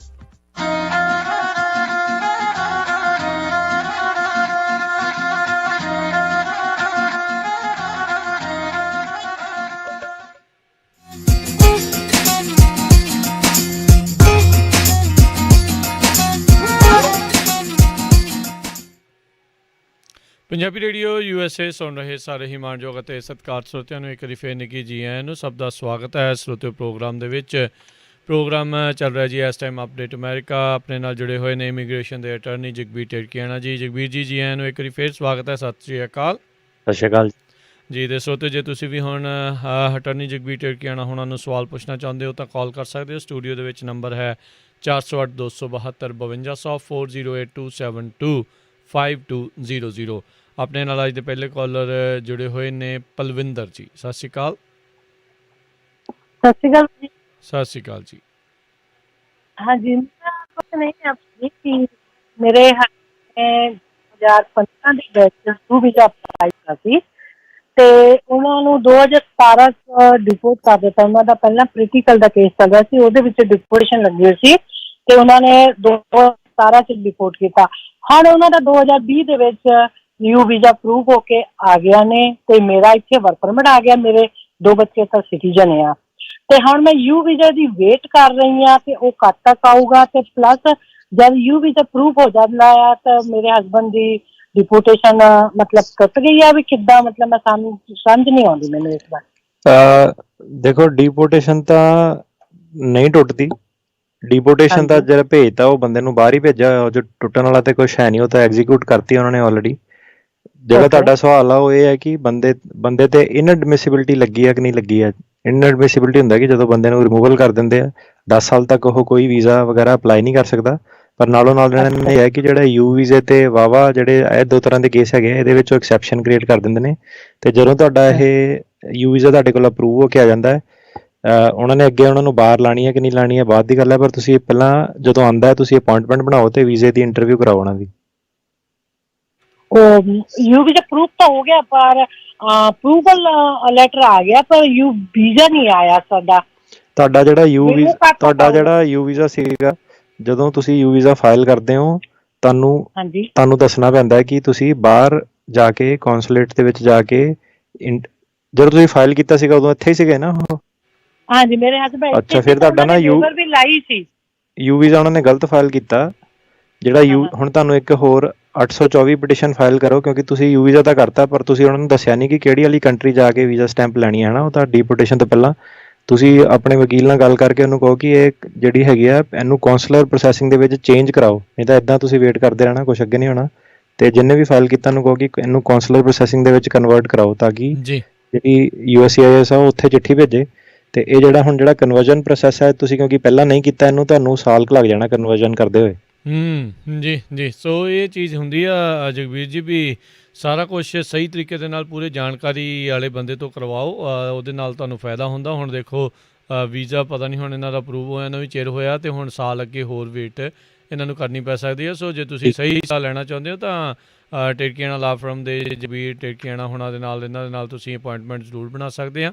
ਇਹਨਾਂ ਦਾ ਫ਼ੋਨ ਨੰਬਰ ਆ 4159090503 415 909 0503। ਅਗਲੇ ਕਾਲਰ ਆਪਣੇ ਨਾਲ ਜੁੜੇ ਨੇ ਮਨਦੀਪ ਕੌਰ ਜੀ। ਸਤਿ ਸ਼੍ਰੀ ਅਕਾਲ ਮਨਦੀਪ ਜੀ। ਜੀ ਆਪਾਂ ਉਹਨਾਂ ਤੋਂ ਅਗਲੇ ਕਾਲਰ ਉਹਨਾਂ ਵੱਲ ਵੱਧਦੇ ਹਾਂ। ਅਮਨ ਜੀ ਕਰਮਨ ਤੋਂ। ਸਤਿ ਸ਼੍ਰੀ ਅਕਾਲ। ਸਤਿ ਸ਼੍ਰੀ ਅਕਾਲ ਬਾਈ ਜੀ। ਸਤਿ ਸ਼੍ਰੀ ਅਕਾਲ ਜੀ। ਜੀ ਬਾਈ ਸਤਿ ਸ਼੍ਰੀ ਅਕਾਲ। ਸਤਿ ਸ਼੍ਰੀ ਅਕਾਲ ਜੀ। ਤੇ ਪਹਿਲਾਂ ਸਭ ਤੋਂ ਦਿਲੋਂ ਬਹੁਤ ਬਹੁਤ ਧੰਨਵਾਦੀ ਹਾਂ ਬਾਈ, ਬਹੁਤ ਸੋਹਣੀਆਂ ਤੁਸੀਂ ਸੇਵਾਵਾਂ ਦੇ ਰਹੇ ਪੰਜਾਬੀ ਕਮਿਊਨਿਟੀ ਲਈ ਜੀ। ਤੇ ਇੱਕ ਕੁਐਸਚਨ ਇਹ ਹੈ ਬਾਈ, ਲਾਸਟ ਈਅਰ ਨਾ ਮੇਰੇ 2 ਕਜ਼ਨ ਆਏ ਸੀ ਇੰਡੀਆ ਤੋਂ, ਉਹਨਾਂ ਕੋਲ ਅਸਾਈਲਮ ਆਂਗਾ ਜੀ, ਵਰਕ ਪਰਮਿਟ ਆ ਗਿਆ, ਹੁਣ ਉਹ ਲਾਇਸੈਂਸ ਉਹਨਾਂ ਨੇ ਲੈ ਲਿਆ, ਉਹਨਾਂ ਨੇ ਕੰਮ ਬਿਲਕੁਲ ਨਹੀਂ ਕੀਤਾ। ਮੀਨ ਟੂ ਸੇ ਉਹਨਾਂ ਨੇ ਕੋਈ ਚੈੱਕ ਨਹੀਂ ਲਿਆ ਹੈਗਾ, ਬਟ ਉਹਨਾਂ ਨੇ ਕਿਸੇ ਦੇ ਮਗਰ ਲੱਗ ਕੇ ਨਾ ਅਨਐਮਪਲੋਇਮੈਂਟ ਅਪਲਾਈ ਕਰਤਾ ਸੀਗਾ। ਮੈਨੂੰ ਤਾਂ ਉਦੋਂ ਪਤਾ ਲੱਗਿਆ ਜਦੋਂ ਘਰੇ ਲੈਟਰ ਆਈਆਂ। ਮੈਂ ਉਹਨਾਂ ਨੂੰ ਰੋਕਤਾ, ਉਹਨਾਂ ਨੂੰ ਵਾਪਸ ਕੋਈ ਉਹਨਾਂ ਦੀ ਉਹਨਾਂ ਨੂੰ ਕੋਈ ਲੈਟਰ ਨਹੀਂ ਭੇਜੀ ਹੈਗੀ ਸਾਈਨ ਕਰਕੇ। ਉਹਨਾਂ ਦੀ 17,000 ਤੇ $600 ਉਹਨਾਂ ਦਾ ਵੀਕਲੀ ਲੱਗਿਆ ਗਾ। ਜੇ ਆਪਾਂ ਨੂੰ ਕੋਈ ਵੀ ਰਿਪਲਾਈ ਨਹੀਂ ਕਰਦੇ ਇਹਨਾਂ ਦੇ ਕੇਸ ਦੇ ਵਿੱਚ ਅੱਗੇ ਜਾ ਕੇ ਹੁਣ ਕੋਈ ਫਰਕ ਪਊਗਾ ਜਾਂ ਨਹੀਂ? ਇਹਨਾਂ ਦੇ ਕੇਸ 'ਚ ਉਦੋਂ ਫਰਕ ਪਊਗਾ ਜਦੋਂ ਜੇ ਇਹ ਫੜੇ ਜਾਂਦੇ ਆ, ਇਹਨਾਂ ਦੇ ਉੱਤੇ ਇਨਵੈਸਟੀਗੇਸ਼ਨ ਹੁੰਦੀ ਹੈ, ਕੋਈ ਚਾਰजेस ਪੈਂਦੇ ਆ। ਹੁਣ ਜਿਹੜਾ ਇਹਨਾਂ ਦਾ ਅਸਾਈਲਮ ਕੇਸ ਹੈ, ਜਿਹੜਾ ਇਮੀਗ੍ਰੇਸ਼ਨ ਕੋਰਟ ਹੈ, ਉਹਨੇ ਕਿਉਂਕਿ ਅਸਾਈਲਮ ਦੇ ਕੇਸਿਸ ਦੇ ਵਿੱਚ ਪਬਲਿਕ ਚਾਰਜ ਇੱਦਾਂ ਵਾਲੇ ਕੁਐਸਚਨਸ ਨਹੀਂ ਹੈਗੇ ਫਿਲਹਾਲ ਦੀ ਡੇਟ ਤੱਕ, ਤੇ ਜਿਹੜਾ ਜੱਜ ਹੈ ਉਹਨੇ ਨਹੀਂ ਇਹ ਡਿਸਾਈਡ ਕਰਨਾ। ਪਰ ਹਾਂਜੀ, ਜੇ ਦੁਬਾਰਾ ਦੀ ਇਨਵੈਸਟੀਗੇਸ਼ਨ ਹੁੰਦੀ ਹੈ, ਜਿਹਨਾਂ ਤੋਂ ਪੈਸੇ ਲਏ ਨੇ, ਜੇ ਉਹ ਏਜੰਸੀ ਆ ਕੇ ਇਨਵੈਸਟੀਗੇਸ਼ਨ ਕਰਦੀ ਹੈ ਤੇ ਜੇ ਫੜੇ ਜਾਂਦੇ ਆ, ਹਾਂਜੀ, ਫਿਰ ਤਾਂ ਫੈਲਨੀ ਬਣਦੀ ਹੈ। ਫਿਰ ਅਜੇ ਆਪਾਂ ਨੂੰ ਉਹਨਾਂ ਨੂੰ ਕੋਈ ਰਿਪਲਾਈ ਨਹੀਂ ਕੀਤਾ ਵੀ ਅਜੇ ਪੈਸੇ ਨਹੀਂ ਲਏ, ਸਿਰਫ ਉਹਨਾਂ ਦੀ ਅਪਰੂਵਲ ਦੀਆਂ ਲੈਟਰ ਆਈਆਂ ਨੇ। ਉਹ ਮੰਗਦੇ ਆ ਕਿ ਫਿਲ ਕਰਕੇ ਵਾਪਸ ਭੇਜੋ ਸਾਨੂੰ, ਸਰਟੀਫਾਈ ਨਹੀਂ ਕੀਤਾ। ਉਹਨੂੰ ਫਿਰ ਤੁਸੀਂ ਨਾ ਉਹਨੂੰ ਉਹਦੀ ਰਿਪਲਾਈ ਕਰ ਦਿਓ, ਉਹਨੂੰ ਕਹੋ ਕਿ ਮੈਨੂੰ ਨਹੀਂ ਚਾਹੀਦਾ ਹੈਗਾ ਇਹ ਬੈਨੀਫਿਟ, ਬਸ ਇੱਕ ਲਾਈਨ 'ਚ ਨਾ ਡਿਨਾਈ ਕਰ ਦਿਓ, ਰਿਜੈਕਟ ਕਰ ਦਿਓ ਇਹ ਬੈਨੀਫਿਟਸ ਨੂੰ। ਠੀਕ ਹੈ ਜੀ। ਸੋ ਇਹ ਬਾਕੀਆਂ ਦੇ ਲਈ ਵੀ ਇਹ ਨਾਲ ਹੀ ਹੈਗਾ। ਦੇਖੋ ਜਿੱਦਾਂ ਜਗਵੀਰ ਜੀ ਨੇ ਕਿਹਾ, ਓਬਵੀਅਸਲੀ ਬਹੁਤ ਸਾਰੇ ਲੋਕ ਗਲਤ ਕੰਮ ਕਰਦੇ, ਸਾਰੇ ਫੜੇ ਨਹੀਂ ਜਾਂਦੇ ਹੁੰਦੇ, ਪਰ ਇਹ ਵੀ ਜਦ ਜਿੰਨੇ ਫੜੇ ਜਾਣਾ ਰਗੜਾ ਉਹਨੂੰ ਲੱਗ ਜਾਣਾ। ਜੱਕੋ ਤੱਕੀ ਸਾਰੇ ਜਾਣੇ ਦੇਖੀ ਜਾਣਗੇ ਤਾਂ ਕੀ ਹੋਊਗਾ। ਆਪਾਂ ਬੈਵਰਲੀ ਹਿਲਸ ਦੀ ਤੁਹਾਨੂੰ ਖਬਰ ਦੱਸੀ ਸੀ ਕੁਛ ਪਿਛਲੇ ਮਹੀਨੇ, ਕਿੰਨੇ $1 ਮਿਲੀਅਨ ਦਾ EDD ਦਾ ਫਰਾਡ ਸੀਗਾ, ਉਹਨਾਂ ਨੇ ਫੜੇ 40 ਜਾਣੇ ਤੋਂ ਵੱਧ ਉਹਨਾਂ ਨੇ ਗ੍ਰਿਫਤਾਰ ਕੀਤੇ। EDD ਦਾ ਹੁਣ ਆਡਿਟ ਹੋਣਾ ਆ, ਉਹਦੇ ਵਿੱਚ ਬਹੁਤ ਸਾਰੀਆਂ ਜਿਹੜੀਆਂ ਇੱਦਾਂ ਦੀਆਂ ਚੀਜ਼ਾਂ ਸੀਗੀਆਂ ਉਹ ਫੜ ਹੋ ਸਕਦੀਆਂ ਆ, ਤੇ EDD ਵਾਲੇ ਵੀ ਕਈ ਰਗੜ ਹੋਣੇ ਆ, ਤੇ ਜਿਨ੍ਹਾਂ ਨੇ EDD ਨੂੰ ਇੱਦਾਂ ਗਲਤ ਮਿਸਯੂਜ਼ ਕੀਤਾ ਉਹਨਾਂ ਨੇ ਵੀ ਉਸ ਦੇ ਦੁਆਲੇ ਹੋਣਾ। ਰੀਜ਼ਨ ਉਸਦੇ ਪਿੱਛੇ ਜਗਵੀਰ ਜੀ ਇਹੀ ਆ ਵੀ ਮੁਲਕ ਦਾ ਧੂੰਆਂ ਨਿਕਲ ਗਿਆ ਆ, ਫਾਈਨੈਂਸ਼ੀਅਲ ਤੌਰ ਦੇ ਉੱਤੇ, ਆਰਥਿਕ ਤੌਰ ਦੇ ਉੱਤੇ ਬਹੁਤ ਜ਼ਿਆਦਾ ਧੂੰਆਂ ਨਿਕਲਿਆ। ਸੋ ਜਿਨ੍ਹਾਂ ਨੇ ਖਰਾਬੀਆਂ ਕੀਤੀਆਂ, ਇਹਨਾਂ ਨੇ ਉਹਨਾਂ ਦੇ ਮਗਰ ਜਾਣ ਦੀ ਕੋਸ਼ਿਸ਼ ਜਿਹੜੀ ਉਹ ਜ਼ਰੂਰ ਕਰਨੀ ਆ, ਕਿਉਂਕਿ ਕਿਤੇ ਇੱਕ ਅੱਧਾ 10,000 ਹੋਵੇ ਤਾਂ ਬੰਦਾ ਕਹਿੰਦਾ ਵੀ ਚੱਲ ਠੀਕ ਆ, ਇਹਨਾਂ ਨੇ ਕੋਈ ਫਰਕ ਨਹੀਂ ਪੈਣਾ। ਜੇ ਹਜ਼ਾਰਾਂ ਹੀ ਲੱਖਾਂ ਲੋਕਾਂ ਨੇ 10,000 20,000 ਦਾ ਕੀਤਾ ਆ, ਤੇ ਉਹ ਮਿਲੀਅਨਸ ਆਫ ਡਾਲਰ ਦੇ ਵਿੱਚ ਪਹੁੰਚ ਜਾਂਦਾ ਹੈ, ਤੇ ਉਹ ਫਿਰ ਬਹੁਤ ਵੱਡੀ ਪ੍ਰੋਬਲਮ ਜਿਹੜੀ ਬਾਅਦ ਦੇ ਵਿੱਚ ਪੈ ਸਕਦੀ ਆ। ਅਗਲੇ ਕਾਲਰ ਨੇ ਆਪਣੇ ਨਾਲ ਅਮਰਪਾਲ ਨਿੱਜਰ ਜੀ। ਸਤਿ ਸ਼੍ਰੀ ਅਕਾਲ। ਸਤਿ ਸ਼੍ਰੀ ਅਕਾਲ ਦੋਨੋਂ ਵੀਰਾਂ ਨੂੰ। ਸਤਿ ਸ਼੍ਰੀ ਅਕਾਲ ਜੀ। ਹਾਂਜੀ ਭਾਜੀ, ਜਗਵੀਰ ਭਾਜੀ, ਮੇਰਾ ਕੁਐਸਚਨ ਹੈਗਾ ਕਿ ਆਪਣੇ ਜੇ ਪੇਰੈਂਟਸ ਸਿਟੀਜ਼ਨ ਹੈਗੇ ਆ ਤਾਂ ਉਹਨਾਂ ਨੇ ਆਪਣੇ ਮੈਰਿਡ ਸਨ ਵਾਸਤੇ ਕੀਤਾ ਹੋਇਆ I-130 ਜੀ, ਤਾਂ ਉਹ ਕਿੰਨਾ ਚਿਰ ਲੱਗਦਾ? ਤੁਹਾਨੂੰ ਜੀ ਜਾ ਕੇ ਨਾ ਹਰ ਮੰਥ ਆਪਣੀ ਪ੍ਰਾਇੋਰਟੀ ਡੇਟ ਦੇਖਣੀ ਪੈਣੀ ਹੈ, ਤੇ F3 ਕੈਟਾਗਰੀ ਜਿਹੜੀ ਹੁਣ ਹੈਗੀ ਹੈ married sons and daughters the, India ਦੀ ਇਸ ਵੇਲੇ ਚੱਲ ਰਹੀ ਹੈ ਜੂਨ 2008 ਦੀ ਚੱਲਦੀ ਪਈ ਹੈ, ਜਿਹੜੇ ਕਿ ਹੁਣ ਕੱਢਦੇ ਪਏ ਆ, ਹੈ ਨਾ? ਮਤਲਬ ਪ੍ਰਾਇੋਰਟੀ ਡੇਟ ਚੱਲ ਰਹੀ ਹੈ, ਇਹਦਾ ਮਤਲਬ ਇਹ ਨਹੀਂ ਕਿ 8 ਵਾਲੇ ਨੂੰ ਆ ਜਾਣਾ, ਉਹ ਤਾਂ ਵੇਟ ਕਰਨੀ ਪੈਣੀ ਹੈ ਹੁਣ ਕੌਂਸਲੇਟ ਖੁੱਲ੍ਹਣ ਦੀ, ਪਰ ਹਾਂ ਪ੍ਰਾਇੋਰਟੀ ਡੇਟ ਦੇ ਹਿਸਾਬ ਨਾਲ 8 ਦੀ ਚੱਲਦੀ ਹੈ। 8 ਦੀ ਚੱਲਦੀ ਹੈ। ਥੈਂਕ ਯੂ ਭਾਜੀ। ਓਕੇ, ਥੈਂਕ ਯੂ ਜੀ। ਅਗਲੇ ਕਾਲਰ ਨੇ ਕੁਲਦੀਪ ਜੀ। ਸਤਿ ਸ਼੍ਰੀ ਅਕਾਲ। ਹਾਂਜੀ, ਸਤਿ ਸ਼੍ਰੀ ਅਕਾਲ ਵੀਰ ਜੀ। ਸਤਿ ਸ਼੍ਰੀ ਅਕਾਲ। ਹਾਂਜੀ, ਅਸੀਂ ਨਾ ਆਏ ਪੁੱਛਣਾ ਸੀਗਾ ਵੀ ਮੈਂ ਅਮਰੀਕਨ ਸਿਟੀਜ਼ਨ ਆ, ਤੇ ਮੈਂ ਆਪਣੇ ਬ੍ਰਦਰ ਲਈ ਅਪਲਾਈ ਕਰਨਾ ਹੈ ਜੀ, ਤੇ ਬ੍ਰਦਰ ਦੇ ਨਾਂ ਦੇ ਨਾਲ ਗਿੱਲ ਆ, ਤੇ ਜਿੱਦਾਂ ਵੀ ਮੇਰੇ ਨਾਂ ਨਾਲ ਜਾਂ ਮੇਰੇ ਪੇਰੈਂਟ ਦੇ ਨਾਲ ਗਿੱਲ ਨਹੀਂਗਾ ਜੀ, ਉਹ ਤਾਂ ਕੋਈ ਚੱਕਰ ਨਹੀਂ। ਜਨਮ ਹਾਂਜੀ, ਨਾਮ ਦਾ ਕੋਈ ਚੱਕਰ ਨਹੀਂ। ਅੱਛਾ, ਜਦੋਂ ਅਸੀਂ ਅਪਲਾਈ ਕਰਦੇ ਹਾਂ ਐਫੀਡੇਵਿਟ ਮੰਗਦੇ ਆ ਨਾ, ਉਹ ਤਾਂ ਤੁਹਾਡੇ ਕੋਲ 15 ਸਾਲ ਬਾਅਦ ਮੰਗਣਾ ਉਹਨਾਂ ਨੇ। ਹੁਣ ਤਾਂ ਤੁਸੀਂ 130 ਅਪਲਾਈ ਕਰੋ, ਇਹਦੇ ਵਿੱਚ ਕੋਈ ਚੱਕਰ ਨਹੀਂ। ਠੀਕ ਹੈ ਜੀ, ਠੀਕ ਆ। ਹਾਂਜੀ, ਤੇ ਜਨਮ ਤਰੀਕ ਤੇ ਹੈ ਨਹੀਂਗਾ ਗੱਲ ਉਹਨਾਂ ਦੇ? ਨਹੀਂ, ਇਹਦਾ ਜੀ ਕੋਈ ਚੱਕਰ ਨਹੀਂ ਹੈਗਾ। ਜੋ ਉਹਨਾਂ ਦਾ ਬਰਥ ਸਰਟੀਫਿਕੇਟ, ਪਾਸਪੋਰਟ ਹੈ ਨਾ, ਜੋ ਉਹਨਾਂ ਦੀ ਆਇਡੈਂਟੀਟੀ, ਉਹਨਾਂ ਦੀ ਆਪਣੀ ਆਇਡੈਂਟੀਟੀ ਆ, ਜਿਹੜੀ ਤੁਹਾਡਾ ਨਾਮ ਆ ਤੁਹਾਡਾ ਨਾਮ ਆ, ਬਸ ਉਹਨਾਂ ਨੂੰ ਜਿੰਨੇ ਵੀ ਤੁਸੀਂ ਡਿਫਰੈਂਟ ਨਾਮ ਯੂਜ਼ ਕੀਤੇ ਆ, ਤੁਸੀਂ ਉਹਨਾਂ ਨੂੰ ਪੇਪਰ 'ਚ ਦੱਸ ਦਿਓ ਕਿ ਇਹ ਬੰਦਾ ਇਹ ਵੀ ਨਾਮ ਨਾਲ ਜਾਣਿਆ ਜਾਂਦਾ। ਫਿਲਹਾਲ ਤੁਸੀਂ ਪਹਿਲਾਂ I-130 ਕਰਨਾ। I-130 ਤੁਹਾਡਾ ਜਿਹੜਾ ਫਾਈਨਲ ਐਫੀਡੇਵਿਟ ਵਗੈਰਾ ਉਹ ਤੁਹਾਡੀ 15 ਸਾਲ ਤੇ ਬਾਅਦ ਵਾਰੀ ਆਣੀ ਆ, ਤੇ ਤੁਸੀਂ ਉਦੋਂ ਉਹਦੀ ਤੁਹਾਨੂੰ ਹੁਣ ਫਿਕਰ ਕਰਨ ਦੀ ਲੋੜ ਨਹੀਂ। ਜੋ ਅਸਲੀ ਨਾਮ ਉਹਨਾਂ ਦੇ ਪੇਪਰਾਂ 'ਚ ਹੈਗੇ ਉਹਦੇ ਹਿਸਾਬ ਨਾਲ ਤੁਸੀਂ ਅੱਗੇ ਜਾਓ, ਕੋਈ ਚੱਕਰ ਨਹੀਂ ਹੈ। ਜੀ ਜੀ। ਅਗਲੇ ਕਾਲਰ ਨੇ ਕਰਨੈਲ ਜੀ। ਸਤਿ ਸ਼੍ਰੀ ਅਕਾਲ ਜੀ। ਹਾਂਜੀ, ਸਤਿ ਸ਼੍ਰੀ ਅਕਾਲ ਜੀ। ਮੇਰਾ ਸਵਾਲ ਹੈ ਜੀ F4 ਕੈਟਾਗਰੀ ਦੇ ਬਾਰੇ ਜੀ। ਸਾਡਾ ਕੇਸ ਹੈ ਜੀ ਅਗਸਤ 2006 ਦਾ, ਕਦੋਂ ਤੱਕ ਨੰਬਰ ਆਉਣ ਦੀ ਸੰਭਾਵਨਾ ਹੈ? ਭਾਜੀ ਨੰਬਰ ਦੀ ਨਹੀਂ ਮੈਂ ਪ੍ਰੈਡਿਕਸ਼ਨ ਕਰ ਸਕਦਾ, ਕਾਫੀ ਲੋਕੀ ਪੁੱਛਦੇ ਨੇ। ਨਹੀਂ, ਉਹ ਤੁਸੀਂ ਇੱਕ ਵਾਰੀ ਪਿਛਲੇ ਤੋਂ ਦੇ ਵਿੱਚ ਕਿਹਾ ਸੀਗਾ ਸਤੰਬਰ 2006 ਚੱਲ ਰਿਹਾ, ਉਹ ਕੀ ਚੱਕਰ ਸੀ? ਅੱਜ ਤੁਸੀਂ ਆਪਣੇ ਸਿਬਲਿੰਗਸ ਦੇ ਕੀਤੇ ਨਾ, ਉਹ ਚੱਕਰ ਇਹ ਸੀਗਾ ਕਿ ਜਿਹੜਾ ਡੇਟ ਚੱਲ ਰਹੀ ਹੈ, ਇਹ ਦੱਸਿਆ ਸੀਗਾ ਮੈਂ ਕਿ 2005 ਜਿਹੜੇ ਹੈਗੇ ਆ ਪ੍ਰਾਇੋਰਟੀ ਡੇਟ ਉਹਦੇ ਹਿਸਾਬ ਨਾਲ ਚੱਲ ਰਹੀ ਹੈ। ਕਈ 6 ਵਾਲਿਆਂ ਨੇ ਰਿਪੋਰਟ ਕੀਤਾ ਕਿ ਕਈਆਂ ਨੂੰ ਲੈਟਰ ਆਈਆਂ ਨੇ। ਅੱਛਾ ਜੀ, ਚੱਕਰ ਕੋਈ ਨਹੀਂ ਹੈਗਾ। ਹਾਂ, ਸਾਰਿਆਂ ਨੂੰ ਨਹੀਂ ਆਉਣਾ ਨੇ ਪਾਣੀ।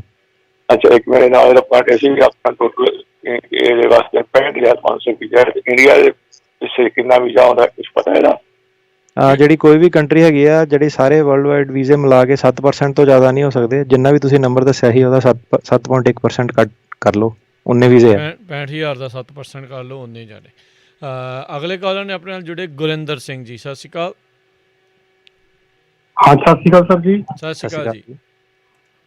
ਸਰ ਜੀ, ਮੈਂ BPO ਬਹਿਰਾਮ ਤੇ ਸ਼ਹੀਦ ਭਗਤ ਸਿੰਘ ਨਗਰ ਤੋਂ ਬੋਲ ਰਿਹਾ, ਪੰਜਾਬ ਤੋਂ ਸਰ ਜੀ।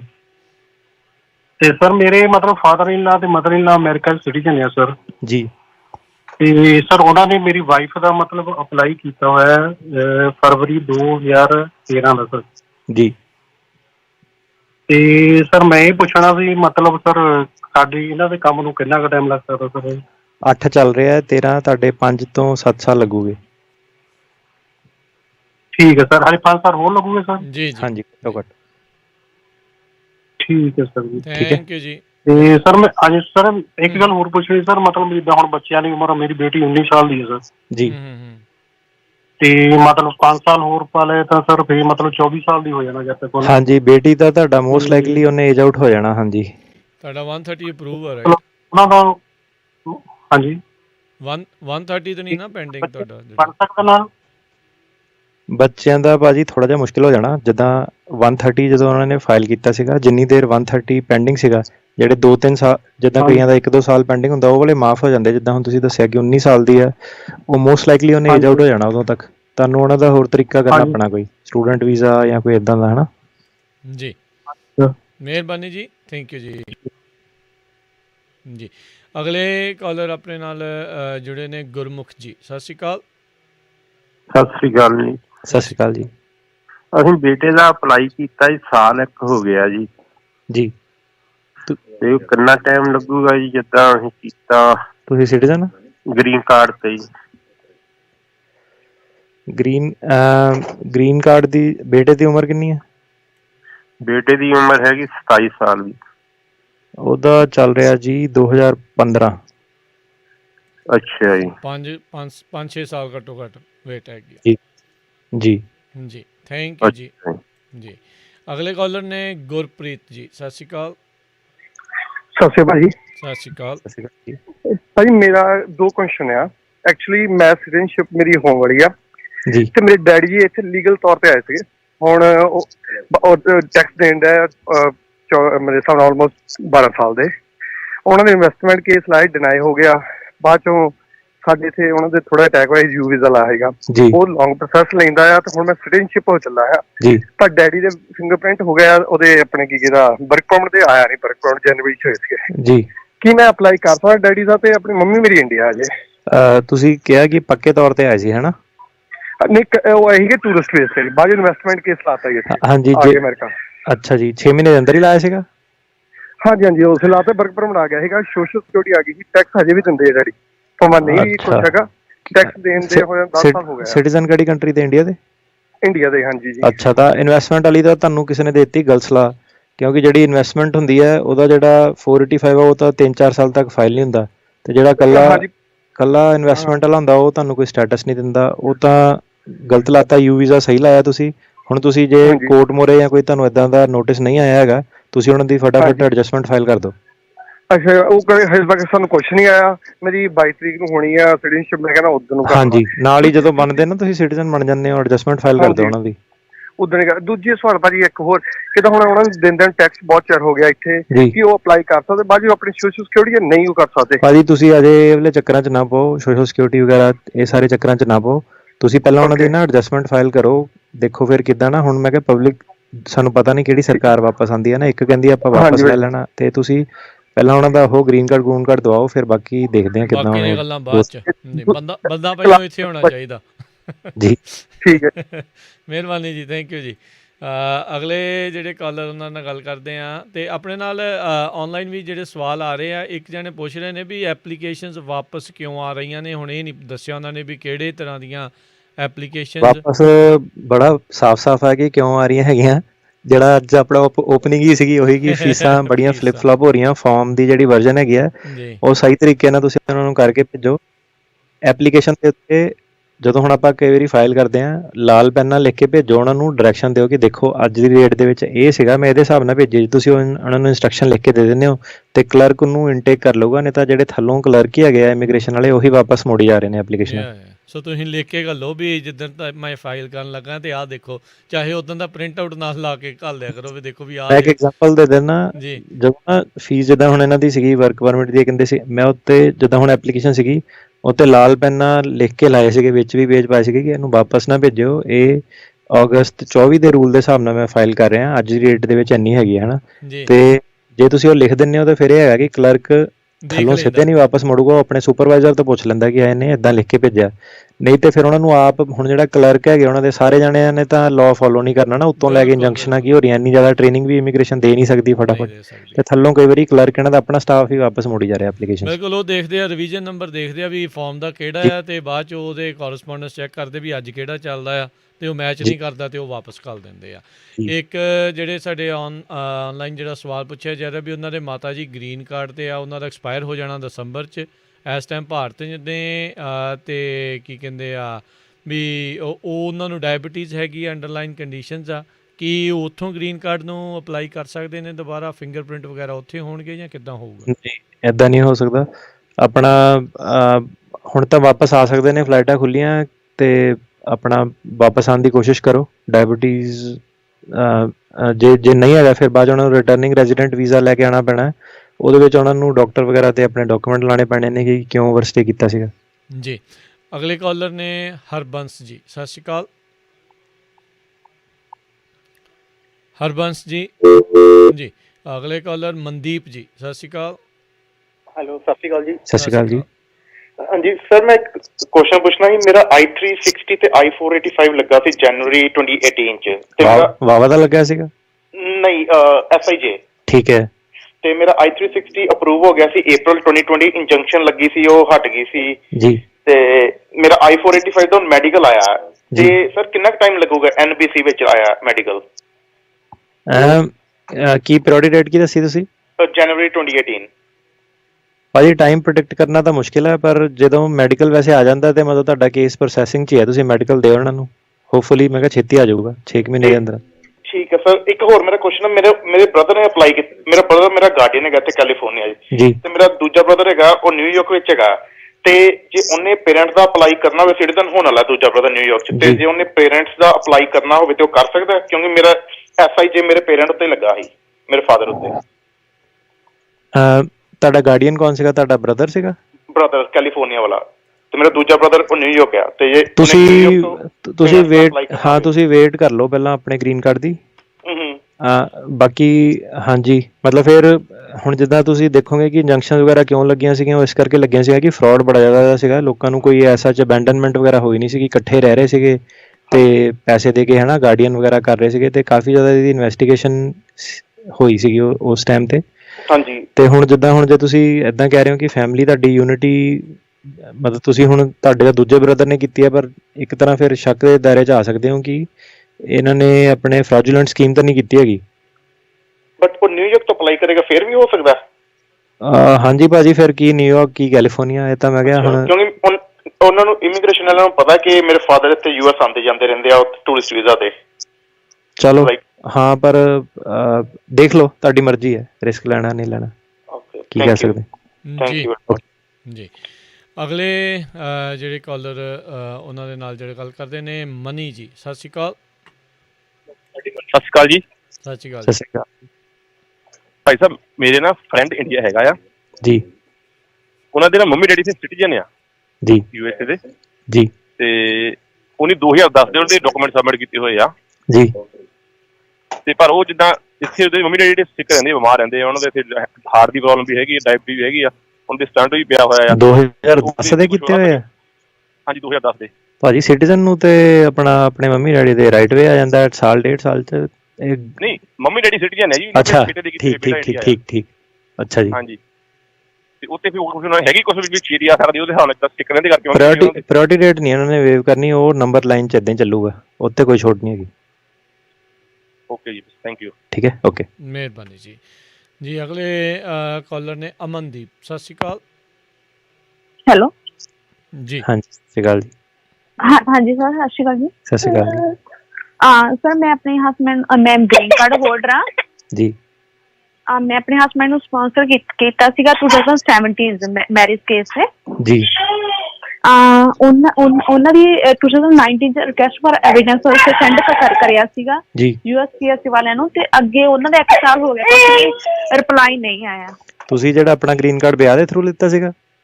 ਹਾਂਜੀ। ਹਾਂ, ਉਹ ਫਿਰ ਤੁਹਾਡਾ ਉਹ ਕੀ ਉਹਨਾਂ ਨੇ ਉਹ 5 ਸਾਲ ਵਾਲੀ ਬਾਹਰ ਲਾਈ ਸੀਗੀ, 5 ਵਿਆਹ ਕਰਕੇ ਨਹੀਂ ਕਰ ਸਕਦੇ? ਹਾਂਜੀ। ਅੱਛਾ, ਉਹ ਫਿਰ ਜੇ ਚੰਗੀ ਤਰ੍ਹਾਂ ਨਹੀਂ ਕੀਤਾ ਹੋਣਾ ਤਾਂ ਨਹੀਂ ਰਿਪਲਾਈ ਆਣਾ ਹੈ ਨਾ ਉਹਦੇ ਵਿੱਚ। ਉਹ ਫਿਰ ਸ਼ੱਕ ਦੇ ਨਿਗਾਹ ਨਾਲ ਦੇਖਦੇ ਨੇ ਜਿਹੜੇ ਇਦਾਂ ਦੇ ਗ੍ਰੀਨ ਕਾਰਡ ਨੇ। ਤੁਹਾਨੂੰ ਇਹਦੇ ਵਿੱਚ ਜਿਹੜਾ ਮੇਰੇ ਕੋਲ ਸਰ ਗ੍ਰੀਨ ਕਾਰਡ 10 ਸਾਲ ਦਾ ਨਹੀਂ, ਡਜ਼ ਨਾਟ ਮੈਟਰ। ਉਹ ਕੀ ਕਹਿੰਦੇ ਨੇ ਕਿ ਜਦੋਂ ਤੁਸੀਂ ਗ੍ਰੀਨ ਕਾਰਡ ਆਪਣਾ ਇੱਕ ਵਿਆਹ ਦੇ ਥਰੂ ਲਿੱਤਾ, ਤੁਸੀਂ 5 ਸਾਲਾਂ ਦੇ ਵਿੱਚ ਕਿਸੇ ਹੋਰ ਨੂੰ ਸਪਾਂਸਰ ਨਹੀਂ ਕਰ ਸਕਦੇ। ਜੇ ਤੁਸੀਂ ਕਰਦੇ ਹੋ ਤੇ ਤੁਹਾਨੂੰ ਜਿਹੜਾ ਆਪਣੀ ਤੁਹਾਡੀ ਪਟੀਸ਼ਨ ਹੈਗੀ ਆ, ਤੁਸੀਂ ਉਹਦੇ ਨਾਲ 3 ਚੀਜ਼ਾਂ ਲਾਣੀਆਂ ਆਪਣੀ।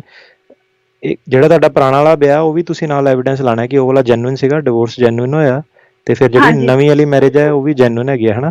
ਹੁਣ ਜਿੱਦਾਂ ਤੁਸੀਂ ਅੱਧ ਪਚੱਦਾ ਜੇ ਉਹਨਾਂ ਨੂੰ ਬਣਾ ਕੇ ਭੇਜਿਆ ਜਾਂ ਸਹੀ ਤਰ੍ਹਾਂ ਨਹੀਂ ਭੇਜਿਆ, ਫਿਰ ਤੁਹਾਡਾ ਕੇਸ ਉਹ ਪੈਂਡਿੰਗ ਰੱਖਦੇ ਨੇ ਕਾਫੀ ਦੇਰ ਤੱਕ। ਜੀ ਜੀ। ਤੁਸੀਂ ਉਹਨਾਂ ਨੂੰ ਫੋਲੋ ਅਪ ਕਰ ਲਓ, ਸਰਵਿਸ ਰਿਕੁਐਸਟ ਪਾ ਦਿਓ ਤੇ ਉਹਨਾਂ ਨੂੰ ਪੁੱਛੋ ਕਿ ਜੇ ਹੋਰ ਕੋਈ ਐਵੀਡੈਂਸ ਚਾਹੀਦਾ ਕਿ ਨਹੀਂ ਚਾਹੀਦਾ ਉਹਨਾਂ ਨੂੰ। ਪਰ ਤੁਹਾਡਾ ਮੇਨ ਮਸਲਾ ਇਹ ਹੈ ਕਿ ਤੁਸੀਂ ਜਿੱਦਾਂ ਛੇਤੀ ਉਹ 5 ਸਾਲਾਂ ਦੇ ਅੰਦਰ ਅੰਦਰ ਹੀ ਕਰਤਾ ਨਾ ਗ੍ਰੀਨ ਕਾਰਡ ਲੈ ਕੇ, ਤੇ ਤਾਂ ਕਰਕੇ ਉਹਨਾਂ ਨੇ ਤੁਹਾਡਾ ਕੇਸ ਐਡਮਿਨਿਸਟ੍ਰੇਟਿਵ ਪ੍ਰੋਸੈਸਿੰਗ ਤੇ ਪਾਇਆ ਹੋਇਆ ਇਸ ਵੇਲੇ। ਜੀ ਠੀਕ ਹੈ ਜੀ। ਅਗਲੇ ਕਾਲਰ ਹਰਜਿੰਦਰ ਕੌਰ।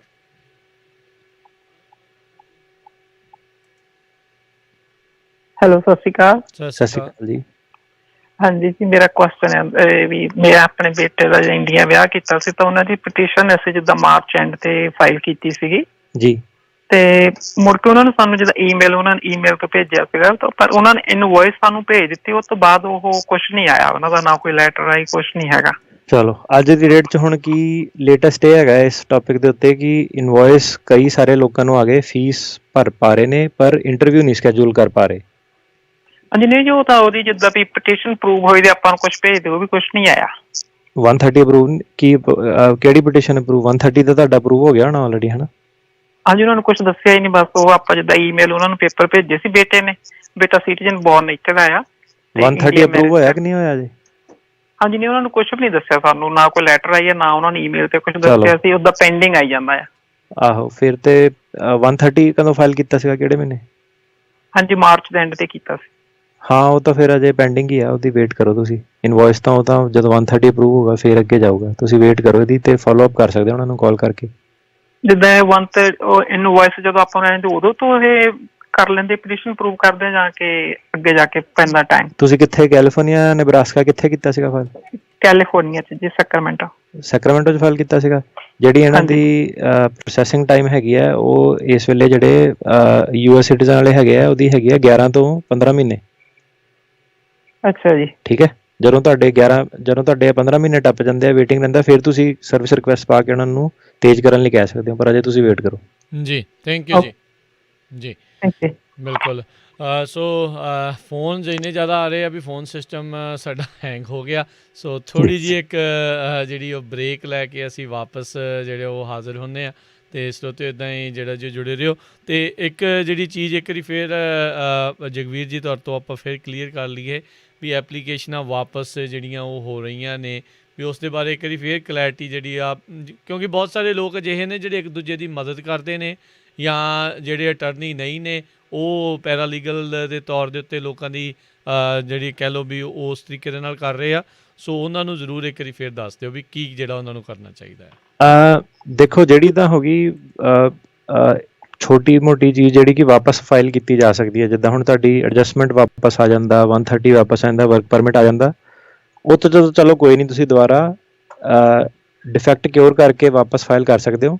ਪਰ ਜਿਹੜੇ ਕੰਪਲੀਕੇਟਡ ਕੇਸ ਹੈਗੇ ਨੇ, ਜਿੱਦਾਂ ਅਸਾਈਲਮ ਹੋ ਗਿਆ, ਕੋਈ ਡੈਡਲਾਈਨ ਸੈਂਸਿਟਿਵ ਕੇਸ ਹੈਗੇ ਨੇ, ਉਹ ਫਿਰ ਮੈਂ ਪੈਰਾਲੀਗਲ ਨੂੰ ਵੀ ਰਿਕੁਐਸਟ ਕਰਦਾ ਕਿ ਜਿਹੜੇ ਟੈਕਨੀਕਲ ਕੇਸ ਹੈਗੇ ਆ ਉਹਦੇ ਵਿੱਚ ਫਿਲਹਾਲ ਹੱਥ ਨਾ ਪਾਓ। ਉਹਦੇ ਵਿੱਚ ਬੜੀ ਜ਼ਿਆਦਾ ਚੇਂਜ ਹੈ, ਜੇ ਨਹੀਂ ਹੈਂਡਲ ਹੁੰਦਾ ਤਾਂ ਫਿਰ ਨਾ ਦਿੱਕਤ ਹੋ ਜਾਂਦੀ ਉੱਤੇ ਜਾ ਕੇ, ਅਸਾਈਲਮ ਵਗੈਰਾ ਮਿਲਦਾ ਨਹੀਂ, ਕਈਆਂ ਨੂੰ ਸਾਲ ਦੀ ਜਿਹੜੀ ਡੈਡਲਾਈਨ ਵਗੈਰਾ ਮਿਸ ਹੋ ਜਾਂਦੀ ਹੈ, ਹੈ ਨਾ। ਵਾਪਸ ਇਸ ਲਈ ਆ ਰਹੇ ਨੇ ਕਿ ਕਾਫੀ ਜ਼ਿਆਦਾ ਵਰਜ਼ਨ ਜਿਹੜੀ ਚੇਂਜ ਹੈ ਕਿ ਇਮੀਗ੍ਰੇਸ਼ਨ ਫਾਰਮ ਅਪਡੇਟ ਕਰ ਰਹੀ ਹੈ। ਅਪਡੇਟ ਤੋਂ ਬਾਅਦ ਉਹ ਜਦੋਂ ਇੰਜੰਕਸ਼ਨ ਲੱਗ ਜਾਂਦੀ ਹੈ, ਫਾਰਮ ਦੁਆਰਾ ਡਾਊਨਗ੍ਰੇਡ ਹੋ ਜਾਂਦਾ। ਹੁਣ ਆਪਾਂ ਕੀ ਦੇਖ ਰਹੇ ਹਾਂ ਕਿ ਜਿਹੜੇ ਪੈਰਾਲੀਗਲ ਨੇ ਉਹ ਅਪਗ੍ਰੇਡ ਫਾਰਮ ਨੇ ਜਾ ਰਹੇ, ਉਹਨਾਂ ਨੇ ਜਿੱਦਾਂ ਅੱਜ ਦੇਖ ਲਿਆ ਕਿ ਅੱਛਾ ਹੁਣ ਅਕਤੂਬਰ ਦੇ ਵਿੱਚ ਅਪਗ੍ਰੇਡ ਹੋ ਰਿਹਾ, ਅਤੇ ਉਹਨਾਂ ਨੂੰ ਪਤਾ ਹੈ ਕਿ ਜਿੱਦਾਂ ਉਹਨਾਂ ਦਾ ਪੁਰਾਣਾ ਐਕਸਪੀਰੀਅੰਸ ਹੈ ਕਿ ਛੇਤੀ ਦੁਬਾਰਾ ਕਿਤੇ ਫਾਰਮ 5-6 ਮਹੀਨੇ ਅਪਗ੍ਰੇਡ ਨਹੀਂ ਹੋਣੇ, ਤੇ ਡਾਊਨਗ੍ਰੇਡ ਵਾਲਾ ਨਹੀਂ ਉਹਨਾਂ ਨੂੰ ਪਤਾ ਹੈ ਨਾ, ਤੇ ਕਈ ਵਾਰੀ ਫਾਰਮ ਤੁਹਾਨੂੰ ਡਾਊਨਗ੍ਰੇਡ ਵਾਲੇ ਨਾਲ ਫਾਈਲ ਕਰਨਾ ਪੈਂਦਾ, ਤਾਂ ਕਰਕੇ ਪਟੀਸ਼ਨ ਵਾਪਸ ਆ ਜਾਂਦੀ ਕਿ ਅਪਗ੍ਰੇਡਡ ਫਾਰਮ ਤੁਸੀਂ ਫਾਈਲ ਕਰ ਰਹੇ ਹੋ ਤੇ ਇਮੀਗ੍ਰੇਸ਼ਨ ਤੁਹਾਨੂੰ ਵਾਪਸ ਭੇਜ ਰਹੀ ਹੈ। ਜੀ ਜੀ ਬਿਲਕੁਲ। ਤੇ ਆਪਾਂ ਅਗਲੇ ਕਾਲਰਸ ਉਹਨਾਂ ਦੇ ਵੱਲ ਵੱਧਦੇ ਹਾਂ, ਜੁੜੇ ਨੇ ਆਪਣੇ ਨਾਲ ਨਵਨੀਤ ਜੀ। ਸਤਿ ਸ਼੍ਰੀ ਅਕਾਲ ਜੀ ਨਵਨੀਤ ਜੀ। ਹਾਂਜੀ ਸਤਿ ਸ਼੍ਰੀ ਅਕਾਲ ਭਾਜੀ। ਸਤਿ ਸ਼੍ਰੀ ਅਕਾਲ ਜੀ। ਭਾਜੀ ਮੇਰਾ ਕੁਐਸਚਨ ਹੈ, ਮੈਂ ਆਪਣੀ ਮਮ ਦਾ ਅਪਲਾਈ ਕੀਤਾ ਸੀ ਜੀ 2018 ਦੇ ਵਿੱਚ, ਜਿੱਦਾਂ ਮਈ 2002 ਦੇ ਵਿੱਚ ਜਿੱਦਾਂ ਨਾ ਮੇਰਾ ਅਪਰੂਵਡ ਹੋ ਕੇ ਆ ਗਿਆ ਸੀ ਕੇਸ ਜੀ, ਤੇ ਉਸ ਤੋਂ ਬਾਅਦ ਉਹਨਾਂ ਨੇ ਜਿੱਦਾਂ ਨਾ ਕੋਈ ਸਾਨੂੰ ਦੱਸਿਆ ਨਹੀਂ, ਡਾਕੂਮੈਂਟ ਵੀ ਭੇਜਤੇ, ਫੀਸ ਵੀ ਪੇ ਕਰ ਦਿੱਤੀ, ਪਰ ਸਾਨੂੰ ਉਸ ਤੋਂ ਬਾਅਦ ਜਿੱਦਾਂ ਮੈਡੀਕਲ ਜਾਂ ਇੰਟਰਵਿਊ ਦੀ ਵੇਟ ਕਰਦੇ ਸੀ, ਉਹਦਾ ਸਾਨੂੰ ਕੋਈ ਆਨਸਰ ਨਹੀਂ ਆਇਆ। ਚਲੋ ਇਹ ਤਾਂ ਤੁਹਾਨੂੰ ਨਾ ਫੋਲੋ ਅਪ ਹੀ ਕਰਨਾ ਪੈਣਾ। ਜਿੱਦਾਂ ਹੁਣ ਇਹ 'ਤੇ ਮੈਂ ਕੋਈ ਜਵਾਬ ਤਾਂ ਨਹੀਂ ਦੇ ਸਕਦਾ, ਜਿੱਦਾਂ ਤੁਸੀਂ ਦੱਸ ਰਹੇ ਹੋ ਕਿ ਮੇਰਾ ਕੇਸ ਮੈਂ ਫਾਈਲ ਕੀਤਾ ਸੀਗਾ ਪੈਂਡਿੰਗ ਹੈਗਾ, ਤੇ ਹੁਣ ਜਿਹੜਾ ਪੈਂਡਿੰਗ ਕੇਸ ਹੈ ਉਹਨੂੰ ਤੁਸੀਂ ਇਮੀਗ੍ਰੇਸ਼ਨ ਨੂੰ ਕਾਲ ਕਰੋ, ਸਰਵਿਸ ਸੈਂਟਰ ਨੂੰ, ਸਰਵਿਸ ਰਿਕੁਐਸਟ ਪਲੇਸ ਕਰ ਦਿਓ ਆਪਣੀ। ਹਾਂਜੀ ਭਾਜੀ, ਜਿੱਦਾਂ ਮੈਂ ਸਰਵਿਸ ਸੈਂਟਰ ਨੂੰ ਯੈਸਟਰਡੇ ਹੀ ਫੋਨ ਕੀਤਾ ਸੀ, ਤਾਂ ਉਹਨਾਂ ਨੇ ਇੱਕ ਨਾ ਕਹਿੰਦੇ ਵੀ ਤੁਸੀਂ ਮੈਰਿਜ ਟਰਮੀਨੇਸ਼ਨ ਡਾਕੂਮੈਂਟ ਭੇਜੋ। ਅੱਛਾ ਚਲੋ, ਤੁਸੀਂ ਜੋ ਕਹਿ ਰਹੇ ਹੋ ਉਹਨਾਂ ਦੀ ਇੰਸਟਰਕਸ਼ਨ ਫੋਲੋ ਕਰੋ ਜੀ। ਜਦੋਂ ਹੁਣ ਤੁਸੀਂ ਕੇਸ ਆਪ ਫਾਈਲ ਕਰਦੇ ਹੋ ਤਾਂ ਫਿਰ ਤੁਹਾਨੂੰ ਇਹ ਜ਼ਿੰਮੇਵਾਰੀ ਵੀ ਲੈਣੀ ਪੈਣੀ ਨਾ ਕਿ ਡਾਕੂਮੈਂਟਸ ਵਗੈਰਾ ਸਾਰੇ, ਹੁਣ ਮੈਂ ਕਿਹਾ ਜਿੱਦਾਂ ਬਿਲਕੁਲ ਜੀ ਪੈਂਡਿੰਗ ਕੇਸ ਨੂੰ ਮੈਂ ਫੋਨ ਤੇ ਨਹੀਂ ਸੋਲਵ ਕਰ ਸਕਦਾ, ਤੁਸੀਂ ਉਹਨਾਂ ਦੀ ਜਿਹੜੀ ਇਮੀਗ੍ਰੇਸ਼ਨ ਦੀ, ਨਾਲੇ ਦੂਸਰੀ ਗੱਲ ਇਹ ਹੈ ਕਿ ਜੇ ਤੁਹਾਨੂੰ ਕੋਈ ਰਿਕੁਐਸਟ ਕਰਦੇ ਆ ਨਾ, ਉਹ ਰਿਕੁਐਸਟ ਉਹ ਰਿਟਨ ਨੋਟਿਸ ਤੁਹਾਨੂੰ ਦਿੰਦੇ ਨੇ। ਇੱਦਾਂ ਕਦੀ ਮੈਂ ਸੁਣਿਆ ਨਹੀਂ ਕਿ ਤੁਹਾਨੂੰ ਨੋਟਿਸ ਨਾ ਆਇਆ ਹੋਵੇ ਤੇ ਫੋਨ ਤੇ ਤੁਹਾਨੂੰ ਉਹ ਕਹਿ ਰਹੇ ਨੇ ਇੱਦਾਂ। ਜੇ ਤੁਸੀਂ ਇਮੀਗ੍ਰੇਸ਼ਨ ਨੂੰ ਫੋਨ ਕਰਕੇ ਕਹੋ ਕਿ ਮੈਨੂੰ ਜਿਹੜੀ ਰਿਕੁਐਸਟ ਸੀਗੀ ਤੁਹਾਡੀ ਮੈਨੂੰ ਮਿਲੀ ਨਹੀਂ ਹੈਗੀ, ਮੈਨੂੰ ਉਹ ਰਿਕੁਐਸਟ ਭੇਜੋ, ਤੁਸੀਂ ਦੁਬਾਰਾ ਭੇਜ ਦਿਓ ਜੀ। ਕਈ ਵਾਰੀ ਫੈਕਸ ਵੀ ਕਰ ਦਿੰਦੇ ਹੁੰਦੇ ਆ ਜੇ ਜ਼ਿਆਦਾ ਕਾਲੀ ਹੋਵੇ, ਸੋ ਇਸ ਹਿਸਾਬ ਦੇ ਨਾਲ ਜਿਹੜਾ ਗੱਲ ਕਰ ਲਓ। ਇਹ ਬਿਲਕੁਲ ਜਿਹੜੀ ਆ ਅਟਰਨੀ ਜਿਹੜੇ ਟਿੜਕੀਆਣਾ ਦੀ ਬਿਲਕੁਲ ਸਹੀ ਗੱਲ ਆ। ਆਪਾਂ ਕਈ ਦੀ ਆਪਾਂ ਆਪਣੇ ਤੌਰ ਦੇ ਉੱਤੇ ਕਰ ਲੈਂਦੇ ਹਾਂ ਵੀ ਸੋਚਦੇ ਹਾਂ ਵੀ ਆਪਾਂ ਨੂੰ ਸਾਰਾ ਕੁਝ ਪਤਾ। ਹਾਂ, ਸਿੰਪਲ ਚੀਜ਼ਾਂ ਦੇ ਲਈ ਤੁਸੀਂ ਖੁਦ ਆਪ ਦੀ ਮਦਦ ਜਿਹੜੀ ਉਹ ਕਰ ਲੈਂਦੇ ਹੋ, ਦੈਟਸ ਫਾਈਨ, ਕੋਈ ਉਹਦੇ ਵਿੱਚ ਬੈਡ ਥਿੰਗ ਨਹੀਂ ਹੈਗੀ। ਪਰ ਜਦੋਂ ਕੇਸ ਤੁਹਾਡਾ ਕੋਈ ਕੰਪਲੀਕੇਟਿਡ ਆ ਅਤੇ ਕਿਸੇ ਸਿਆਣੇ ਵਕੀਲ ਦੀ ਸਲਾਹ ਲੈ ਕੇ ਉਸ ਦੇ ਨਾਲ ਜਿਹੜਾ ਉਹ ਕਰ ਲੈਣਾ ਚਾਹੀਦਾ ਆ। ਉਹਦੇ ਵਿੱਚ ਤੁਹਾਡੇ ਕੇਸ ਦੇ ਲਈ ਵੀ ਜਿਹੜਾ ਤੁਹਾਨੂੰ ਅਤੇ ਤੁਹਾਡੇ ਲਈ, ਤੁਹਾਡੇ ਪਰਿਵਾਰ ਦੇ ਲਈ ਉਹਦੇ ਵਿੱਚ ਫਾਇਦਾ ਹੋ ਜਾਂਦਾ। ਨੋ ਡਾਊਟ ਥੋੜ੍ਹੇ ਡਾਲਰ ਲੱਗਦੇ ਨੇ, ਪਰ ਉਹ ਸੇਵਾਵਾਂ ਜਿਹੜੀਆਂ ਹੁੰਦੀਆਂ ਆ ਉਹ ਉਸ ਦੇ ਕਾਨੂੰਨੀ ਮਾਹਰ ਹੋਣ ਦੀਆਂ ਸੇਵਾਵਾਂ ਹੀ ਜਿਹੜੀਆਂ ਉਹ ਲਈਆਂ ਜਾਂਦੀਆਂ। ਸੋ ਤੁਸੀਂ ਵੀ ਜੇ ਸਰੋਤਿਓ ਜਿਹੜੇ ਅਟਰਨੀ ਜਗਬੀਰ ਟਿੜਕੀਆਣਾ ਉਹਨਾਂ ਦੀਆਂ ਸਰਵਿਸਿਜ਼ ਲੈਣਾ ਚਾਹੁੰਦੇ ਹੋ ਤਾਂ ਇਹਨਾਂ ਦੇ ਨਾਲ ਤੁਸੀਂ ਅਪਾਇੰਟਮੈਂਟ ਬਣਾ ਸਕਦੇ ਹੋ। ਫ਼ੋਨ ਨੰਬਰ ਹੈ ਇਹਨਾਂ ਦਾ 4159090503 415-909-0503। ਅਤੇ ਅਗਲੇ ਜਿਹੜੇ ਕੁਛ ਕਾਲਰਸ ਉਹਨਾਂ ਵੱਲ ਵੱਧਦੇ ਹਾਂ। ਆਪਣੇ ਨਾਲ ਜੁੜੇ ਨੇ ਮੰਗਤ ਸਿੰਘ ਜੀ। ਹੈਲੋ। ਹਾਂਜੀ ਹਾਂਜੀ ਹਾਂਜੀ, ਸਤਿ ਸ਼੍ਰੀ ਅਕਾਲ ਭਾਜੀ। ਸਤਿ ਸ਼੍ਰੀ ਅਕਾਲ ਜੀ। ਮੇਰਾ ਸਵਾਲ ਹੈ ਕਿ ਮੈਂ I-1 212 ਲਾਇਆ ਹੈ 212 ਜੀ, ਤੇ 3 ਸਾਲ ਹੋ ਗਏ ਨੇ। ਅੱਛਾ। ਤੇ ਉਹਦਾ ਅਜੇ ਕੋਈ ਉਹਨਾਂ ਨੇ ਜਵਾਬ ਨਹੀਂ ਦਿੱਤਾ। ਪਿਛਲੇ ਸਾਲ ਰਿਵਿਊ ਪਾਇਆ ਸੀ, ਉਹ ਕਹਿੰਦੇ ਸੀ ਕੇਸ ਰਿਵਿਊ ਕਰ ਰਹੇ ਆ ਤੁਹਾਡਾ। ਜੀ ਹਾਂਜੀ।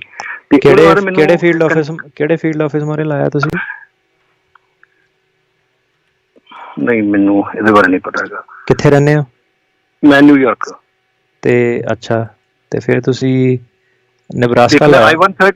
I-130 ਪ੍ਰੂਵ ਹੋ ਗਿਆ, 824 ਵੀ ਪ੍ਰੂਵ ਹੋ ਗਿਆ, ਤੇ ਇਹ 212 ਲਾਇਆ ਨਾ ਵੀ। ਤੁਹਾਡਾ ਡਿਪੋਰਟੇਸ਼ਨ ਲੱਗੀ ਸੀਗੀ ਤੁਹਾਡੇ ਉੱਤੇ? ਹਾਂਜੀ ਹਾਂਜੀ। ਇੰਨਾ ਭਾਜੀ ਦੇਰ ਲੱਗਣੀ ਤਾਂ ਨਹੀਂ ਚਾਹੀਦੀ, 6 ਮਹੀਨੇ 'ਚ ਆ ਜਾਂਦਾ। ਤੁਸੀਂ ਵਕੀਲ ਦੇ ਥਰੂ ਕੀਤਾ ਸੀਗਾ?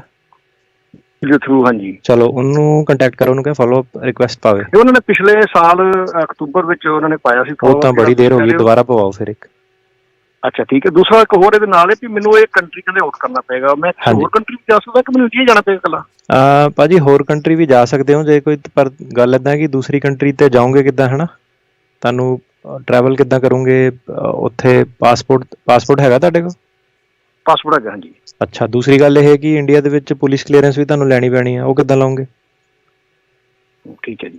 ਜਾਣਾ ਤਾਂ ਪੈਣੀ ਹੈ ਇੰਡੀਆ, ਹੈ ਨਾ? ਬਿਨਾਂ ਉਹਦੇ ਫਿਰ ਉਹਨਾਂ ਨੇ ਮੈਨੂੰ 24 ਸਾਲ ਹੋ ਗਏ ਨੇ ਆਇਆ ਨੂੰ, ਤੇ ਅਜੇ ਪੁਲਿਸ ਕਲੀਅਰੈਂਸ ਲੈਣੀ ਪਈ? ਪੁਲਿਸ ਕਲੀਅਰੈਂਸ ਤਾਂ ਲੈਣੀ ਪੈਣੀ, ਹਾਂਜੀ। ਜਿੱਥੇ ਵੀ ਤੁਸੀਂ ਰਹੇ ਸੀਗੇ ਆਪਣੇ 16ਵੇਂ ਬਰਥਡੇ ਤੋਂ ਬਾਅਦ, ਉੱਥੋਂ ਤੁਹਾਨੂੰ ਪੁਲਿਸ ਕਲੀਅਰੈਂਸ ਲੈਣੀ ਪੈਂਦੀ ਹੈ ਇੰਡੀਆ। ਪੁਲਿਸ ਕਲੀਅਰੈਂਸ ਦਾ ਜ਼ਿਆਦਾ ਟਾਈਮ ਲੱਗਦਾ ਇੰਡੀਆ। ਜੀ, ਥੈਂਕ ਯੂ ਜੀ। ਅਗਲੇ ਕਾਲਰ ਨੇ ਰਤਨਦੀਪ। ਸਤਿ ਸ਼੍ਰੀ ਅਕਾਲ ਜੀ। ਸਤਿ ਸ਼੍ਰੀ ਅਕਾਲ ਜੀ। ਹਾਂ, ਮੇਰਾ ਸਵਾਲ ਇਹ ਹੈ ਜੀ, ਇੱਥੇ ਸਿਟੀਜ਼ਨਸ਼ਿਪ ਹੈਗੇ ਆ 3 ਮੈਂਬਰ ਪਰਿਵਾਰ ਦੇ, ਜੀ ਤੇ ਮਾਤਾ ਜੀ ਵੀ ਸਾਡੇ ਗ੍ਰੀਨ ਕਾਰਡ ਆ, ਇੰਡੀਆ ਰਹਿੰਦੇ, ਪਰ ਜਿੱਦਾਂ ਆਉਣਾ ਨਹੀਂ ਚਾਹੁੰਦੇ, ਕੀ ਅਸੀਂ ਉੱਥੇ ਮੈਂ ਰਹਿ ਸਕਦਾ? ਮੈਂ ਇੰਡੀਆ ਜਾ ਕੇ ਕਿੰਨਾ ਟਾਈਮ ਰਹਿ ਸਕਦਾ ਕਿ ਪੱਕੇ ਤੌਰ ਤੇ ਜਿੱਦਾਂ ਸਿਟੀਜ਼ਨ ਬੰਦਾ? ਹਾਂਜੀ, ਤੁਸੀਂ OCI ਕਾਰਡ ਲਈ ਅਪਲਾਈ ਕਰੋ, ਜਿਹੜਾ ਓਵਰਸੀਜ਼ ਸਿਟੀਜ਼ਨ ਆਫ ਇੰਡੀਆ। ਉਹ ਹੈਗਾ ਮੇਰੇ ਕੋਲ ਆਲਰੇਡੀ। ਫੇਰ ਕੀ ਪ੍ਰੋਬਲਮ ਆ? ਮਤਲਬ ਮੈਂ ਉੱਥੇ ਕਿੰਨਾ ਚਿਰ ਰਹਿ ਸਕਦਾ? ਮੈਂ ਤਾਂ ਇਹ ਪੁੱਛਣਾ ਚਾਹੁੰਦਾ। ਸਿਟੀਜ਼ਨ ਤਾਂ ਜਿੰਨੀ ਦੇਰ ਮਰਜ਼ੀ ਰਹਿ ਸਕਦਾ, ਜਿੰਨੇ ਚਿਰ ਮਰਜ਼ੀ, ਕੋਈ ਪ੍ਰੋਬਲਮ ਨਹੀਂ। ਚਲੋ ਠੀਕ। ਜਿਹੜਾ ਗ੍ਰੀਨ ਕਾਰਡ ਹੋਲਡਰ ਹੈ ਉਹਨੂੰ ਆਉਣ ਦੀ ਰਿਕੁਆਇਰਮੈਂਟ ਆ। ਜਿਹੜਾ US ਸਿਟੀਜ਼ਨ ਹੈਗਾ ਉਹ ਭਾਵੇਂ US ਆਵੇ ਨਾ ਸਾਰੀ ਉਮਰ, ਉਹਨੂੰ ਕੋਈ ਨਹੀਂ, ਬਸ ਇਹ ਹੈ ਕਿ ਟੈਕਸਸ ਤੁਹਾਡੇ ਕੋਲ ਜ਼ਰੂਰ ਇਕੱਠੇ ਕਰਨੇ ਨੇ ਜੀ। ਤੇ ਕਿੱਦਾਂ ਮਤਲਬ ਟੈਕਸਸ ਮੈਚ? ਹਾਂਜੀ, ਉਹ ਟੈਕਸ ਜਿੱਥੇ ਦੇ ਨਾਗਰਿਕ ਹੋ ਉੱਥੇ ਟੈਕਸ ਭਰਨਾ ਪੈਂਦਾ ਹੈ ਜੀ। ਉਹ ਮਤਲਬ ਇਹ ਆ ਰਹਿਣਾ ਤੁਸੀਂ ਜਿੱਥੇ ਮਰਜ਼ੀ ਹੋ, ਜਿਸ ਮੁਲਕ ਦੇ ਤੁਸੀਂ ਨਾਗਰਿਕ ਆ ਉੱਥੇ ਤੁਹਾਨੂੰ ਔਰ ਨਾਗਰਿਕ ਹੋਣ ਦਾ ਵੀ ਤੁਹਾਨੂੰ ਫੀਸ ਦੇਣੀ ਪੈਂਦੀ ਆ। ਇਹ ਤੁਸੀਂ ਇਸ ਹਿਸਾਬ ਦੇ ਨਾਲ ਸਮਝ ਲਓ। ਅਗਲੇ ਕਾਲਰ ਨੇ ਰਵਿੰਦਰ ਜੀ, ਸਤਿ ਸ਼੍ਰੀ ਅਕਾਲ। ਹਾਂਜੀ ਭਾਜੀ ਸਤਿ ਸ਼੍ਰੀ ਅਕਾਲ। ਸਤਿ ਸ਼੍ਰੀ ਅਕਾਲ ਜੀ। ਸਤਿ ਸ਼੍ਰੀ ਅਕਾਲ। ਅਸੀਂ ਆਪਣੇ ਸਿਸਟਰ ਦਾ ਨਾ 2006 ਦੇ ਵਿੱਚ ਅਪਲਾਈ ਕੀਤਾ ਸੀ, ਹਜੇ ਤੱਕ ਕੁਝ ਨਹੀਂ ਆਇਆ ਉਹਨਾਂ ਦਾ। ਜੀ, ਤੁਸੀਂ ਕਾਫੀ ਲੱਗੇ ਹੋ। ਜਿੱਦਾਂ ਮੈਂ ਦੱਸਿਆ ਕਿ 5 ਵਾਲੇ ਕੇਸ ਪਹਿਲਾਂ ਨਿਪਟਾਓਗੇ ਹੋ, ਹਨਾ। ਹੁਣ ਕੋਵਿਡ ਕਰਕੇ ਤਾਂ ਸਲੋ ਡਾਊਨ ਆ, ਤੁਹਾਡੀ ਆ ਜਾਣੀ ਚਾਹੀਦੀ ਵਾਰੀ। ਇਨਵੋਇਸ ਵਗੈਰਾ ਤੁਹਾਨੂੰ ਸਾਲ ਦੇ ਅੰਦਰ ਅੰਦਰ ਮਿਲ ਜਾਣਾ ਚਾਹੀਦਾ ਜੀ। ਜੀ ਓਕੇ ਜੀ, ਨਜ਼ਰ ਰੱਖੋ ਜੀ ਆਪਣੀਆਂ ਈਮੇਲਾਂ ਦੇ ਉੱਤੇ ਤੇ ਚਿੱਠੀਆਂ ਦੇ ਉੱਤੇ। ਅਗਲੇ ਕਾਲਰ ਨੇ ਗਗਨਦੀਪ ਜੀ, ਸਤਿ ਸ਼੍ਰੀ ਅਕਾਲ ਜੀ। ਸਤਿ ਸ਼੍ਰੀ ਅਕਾਲ ਜੀ। ਮੇਰਾ ਕੁਐਸਚਨ ਹੈ ਜੀ, ਮੈਂ ਇਹ ਪੁੱਛਣਾ ਸੀ ਵੀ ਹੁਣ ਇਮੀਗ੍ਰੇਸ਼ਨ ਕੋਡ ਜਿਵੇਂ ਸਨ ਫਰਾਂਸਿਸਕੋ ਖੁੱਲੇ ਆ, ਚੱਲਦੇ ਆ? ਖੁੱਲ ਗਏ ਨੇ, ਪਰ ਨਵਾਂ ਡਾਇਰੈਕਟਿਵ ਆ ਰਿਹਾ ਕਿ ਕਹਿੰਦੇ ਬੰਦ ਕਰ ਦੇਣੇ, ਫਿਰ ਦੁਬਾਰਾ ਦਸੰਬਰ ਤੱਕ ਦੇਖਦੇ ਆ, ਇਸ ਹਫਤੇ ਪਤਾ ਲੱਗੂਗਾ। ਪਰ 28 ਤਰੀਕ ਨੂੰ ਖੁੱਲ ਗਏ ਸੀਗੇ। ਕੇਸ ਕੂਸ ਵੀ ਸੁਣੇ ਆ, ਪਾਸ ਵੀ ਕਈ ਉਹਨਾਂ ਨੇ ਕੀਤੇ ਆ, ਪਰ ਹੁਣ ਅੱਗੇ ਨਹੀਂ ਪਤਾ ਕਿ ਇਹ ਚੱਲਦਾ ਰਹਿਣਾ ਕਿ ਨਹੀਂ ਚੱਲਦਾ ਰਹਿਣਾ। ਪ੍ਰਧਾਨ ਮੰਤਰੀ ਪ੍ਰੈਜ਼ੀਡੈਂਟ ਨੂੰ ਤਾਂ ਇਹਨਾਂ ਦੇ ਕੋਵਿਡ ਹੋ ਗਿਆ, ਹੁਣ ਮੈਂ ਕਿਹਾ ਕੀ ਕਰੀਏ, ਜਿਹੜਾ ਕਹਿੰਦਾ ਸੀ ਨਹੀਂ ਹੋ ਸਕਦਾ। ਅੱਛਾ ਜੀ। ਤੇ ਦੂਜਾ ਕੁਐਸਚਨ ਇਹ ਹੈ ਵੀ ਜਿਵੇਂ ਲਾਇਰ ਕਹਿੰਦੇ ਸੀ ਵੀ ਇੱਥੇ ਫੋਨ ਤੇ ਹੀ ਇੰਟਰਵਿਊ ਹੋ ਜਾਂਦੀ ਆ, ਵੀ ਉੱਥੇ ਕਰਾਂਗੇ, ਉਹ ਕਿਵੇਂ ਕਿ ਕੋਰਟ ਜਾਣਾ ਪੈਂਦਾ ਵਾ? ਫੋਨ ਤੇ ਵੀ ਇਹਨਾਂ ਨੇ ਪ੍ਰਸਤਾਵ ਸੀਗਾ, ਪਰ ਫੋਨ ਤੇ ਨਾ ਥੋੜੇ ਜਿਹੀ ਚੱਕਰ ਹੈਗਾ ਆਪਣਾ। ਕਈ ਵਾਰੀ ਨਾ ਲਾਇਰਸ ਨੇ ਕਈਆਂ ਨੇ ਰਿਪੋਰਟ ਕੀਤਾ ਕਿ ਉਹਨਾਂ ਦਾ ਜਿੱਦਾਂ ਨਾ ਵਿੱਚ ਵਿਚਾਲੇ ਡਿਸਕਨੈਕਟ ਹੋ ਗਿਆ ਸੀਗਾ। ਤੇ ਤੁਸੀਂ ਕੋਸ਼ਿਸ਼ ਕਰਿਓ ਕਿ ਫੋਨ ਵਾਲੀ ਨਾ ਦਿਓ ਤਾਂ ਵਧੀਆ ਮੇਰੇ ਹਿਸਾਬ ਨਾਲ। ਬਾਕੀ ਤੁਹਾਡੇ ਲਾਇਰ ਦੀ ਮਰਜ਼ੀ ਆ ਕਿੱਦਾਂ। ਮਤਲਬ ਮੇਰੀ ਰეკਮੈਂਡੇਸ਼ਨ ਇਹੀ ਹੈ ਕਿ ਜਿੱਦਾਂ ਹੁਣ ਤੁਸੀਂ ਹਾਇਰ ਕੀਤਾ ਲਾਇਰ ਦਾ, ਜਦੋਂ ਤੁਹਾਨੂੰ ਫਿਜ਼ੀਕਲ ਵਾਲੀ ਆਪਸ਼ਨ ਮਿਲਦੀ ਹੈ ਤੁਸੀਂ ਉਹ ਜਾਓ, ਤੁਸੀਂ ਆਪਣਾ ਮੋਸ਼ਨ ਟੂ ਕੰਟੀਨਿਊ ਕਰਾ ਕੇ ਆਪਣਾ ਡੇਟ ਪੋਸਟਪੋਨ ਕਰਾ ਲਓ। ਜੀ ਜੀ। ਅਗਲੇ ਕਾਲਰ ਨੇ ਬਵਿੰਦਰ ਜੀ, ਸਤਿ ਸ਼੍ਰੀ ਅਕਾਲ। ਹਾਂਜੀ, ਸਤਿ ਸ਼੍ਰੀ ਅਕਾਲ ਦੋਨਾਂ ਭਰਾਵਾਂ ਨੂੰ ਜੀ। ਸਤਿ ਸ਼੍ਰੀ ਅਕਾਲ ਜੀ। ਹਾਂਜੀ ਹਾਂਜੀ, ਮੇਰੇ ਇੱਕ ਦੋ ਕੁਐਸਚਨ ਹੈ ਜੀ। ਜੀ। ਇੱਕ ਮੇਰੀ ਵਾਈਫ ਦਾ ਸਿਟੀਜ਼ਨਸ਼ਿਪ ਰਹੀ ਭਰੀ ਹੈ, ਸਿਟੀਜ਼ਨਸ਼ਿਪ ਜੀ, ਉਹਦਾ ਪਾਸਪੋਰਟ ਮੁੱਕ ਜਾਣਾ ਮਾਰਚ ਨੂੰ ਅਗਲੇ ਨੂੰ, ਸਾਨੂੰ ਰਿਨਿਊ ਕਰਾਉਣ ਦੀ ਲੋੜ ਹੈ?